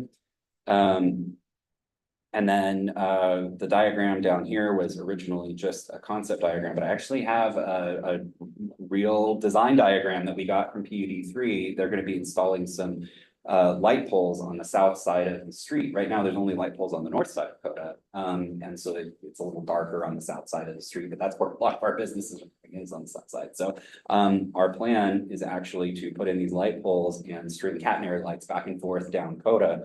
To give it that same kind of vibe that you've got out on Railroad, where you know, you're in kind of like a quaint little downtown and not just a concrete channel running down the way. So street trees, planters, street lights, restriping and parking, all of that stuff. The only kind of hitch in the giddy up is the we don't have the money for the restriping anywhere else in the budget, but what we did have is a line item in the budget for downtown this year for $50,000 for, and it was pretty broadly worded for downtown improvements. For street trees, sidewalk replacement, things like that. Public Works doesn't think they're going to be able to use all of that this year, but it's already been budgeted, so we're proposing to use about half of that for the restriping plan, because the civil engineer has to draw out where all the lines are gonna be, make sure they're dimensioned and meet ADA standards and so on and so on, and then actually do the painting. So that's kind of Should be done in-house. the painting's gonna be done in-house, right? We'll sell it. Pay staff and do the supplies and stuff, but so anyway, we just wanted to kind of, I guess, the idea tonight was to just. Affirm that Affirm it. that's the direction to go. We, as Jay mentioned, we saw the Railroad Avenue, you know, street diet program. I think that there's lessons learned. I think Coda's different than Railroad, frankly. But it's also a different layout of parking too, having it alternated avenues and parking. I think it's a great idea. And to It's set not this, permanent. and so this is, yes, Yeah. this is all temporary. We don't have the money to do the big permanent improvements, the stormwater, the real planted street trees, you know, but we're doing it real cheap to kind of prove up the concept and improve the look of it and try to get this all done before the art block, so people go like, yeah, check out Coda Street. And then, you know, later on, when we have to come back and ask for the, you know, the permanent money to make this stuff, you know, real and forever, hopefully there's, you know, broader public support for that kind of stuff. And then as we look for other funding sources too, like the possibility of creating up a Main Street program or things like that, there's, you know, there's ways to keep building on this and growing. So we're doing the lights though, right? Right away. Yeah, the Well, they lights, can, yeah. Right away. the lights, the street trees and the planters, the street trees and the planters kind of depends on, you know, the restriping. Yeah. Hopefully that's all right with everybody. And then, the lights, PD's already working on it. I think Jay signed it, or you signed it today or I'm gonna something. wait until tomorrow morning. Oh, I want tomorrow to make morning. sure and talk to Okay. council this morning. PUD's wanting a work order signed as soon as possible so they can start getting the work done. They need to, what we do is city staff will go and open up the sidewalk, dig a hole, they plant a post, run electrical to it, put a mast for the street light, and then run the catenary lights across the street at the same time. So it's time's winding down. It's appropriate for council to yeah, good. So if you know anything about me, I have a store that revolves around local art. So this is obviously up my alley. I love all of this. Couple of things. Coda used to be the highlight of downtown back in the day. So I love the idea of revitalizing that area and bringing it back, you know what I mean? And what might be kind of fun to bring some of those historic pictures down there some way, shape or form. Don't know how that happens. The alleyways.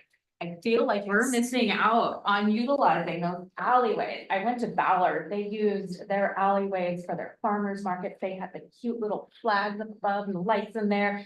And their alley stayed clean. So what they did is they blocked off the alleyways on the weekends and whenever they had their events with those planter boxes, right? And then, you know, the day the garbage trucks come or whatever, they moved those out.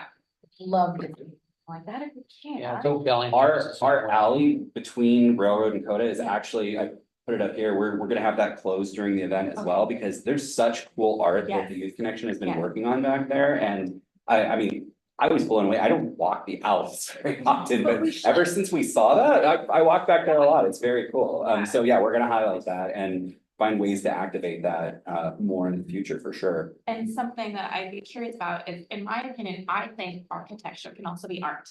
There's some amazing, beautiful historic homes down here, and I know you have this little blue square. But just outside of that blue square, we have some amazing, beautiful homes that could kind of fit into that. So maybe that's something that's down the road.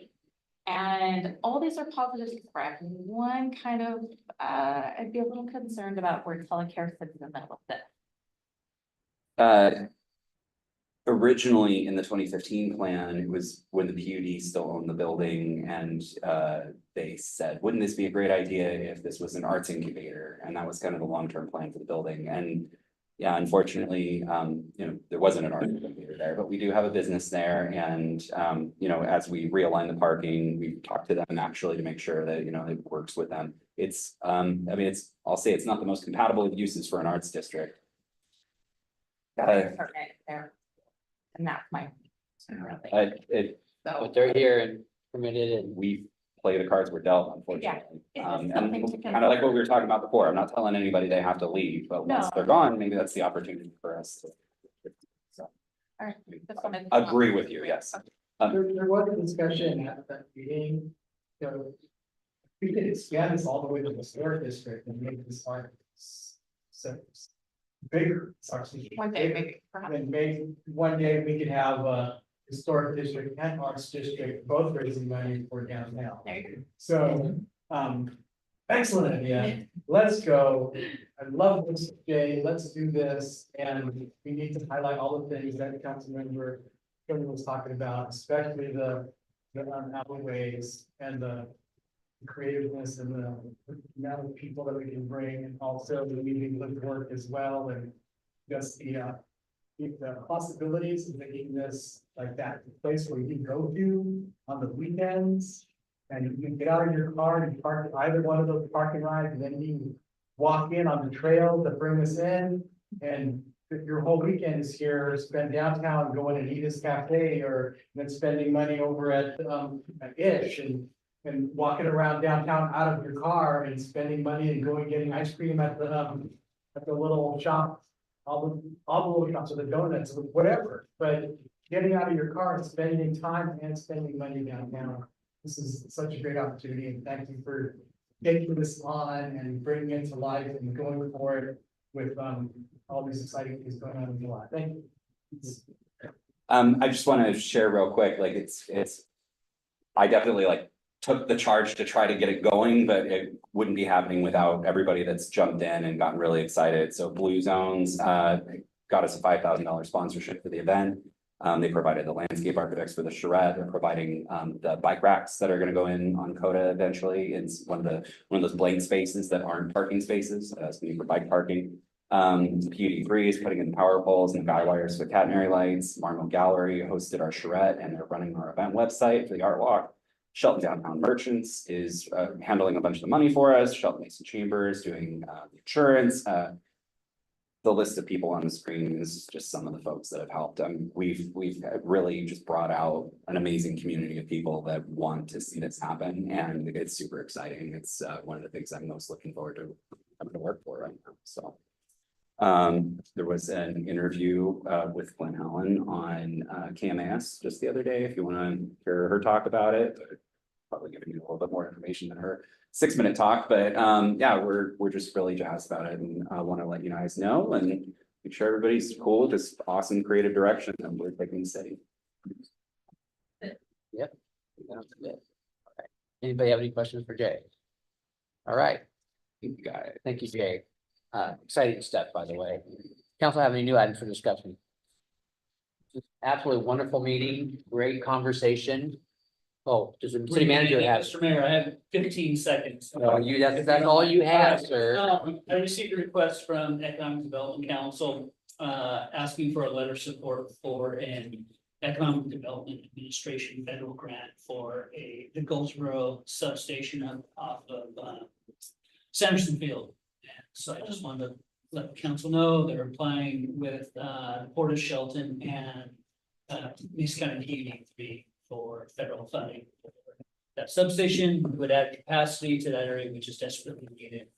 And economic development driver there in Shelton, UGA, And so benefits us in the future. Because of UGA. if I can forward that, I'll forward that letter off to council so you can review it. Thank you so much. All right. I forgot to share the PUD plan, but it's. Well, we're actually got like 45 seconds. But yeah, great meeting, everybody. Great discussion. It was nice to sit here and bounce ideas and passionately back and forth off of each other, and that's government at work. Thank you, guys. This meeting is adjourned at 8:15 PM.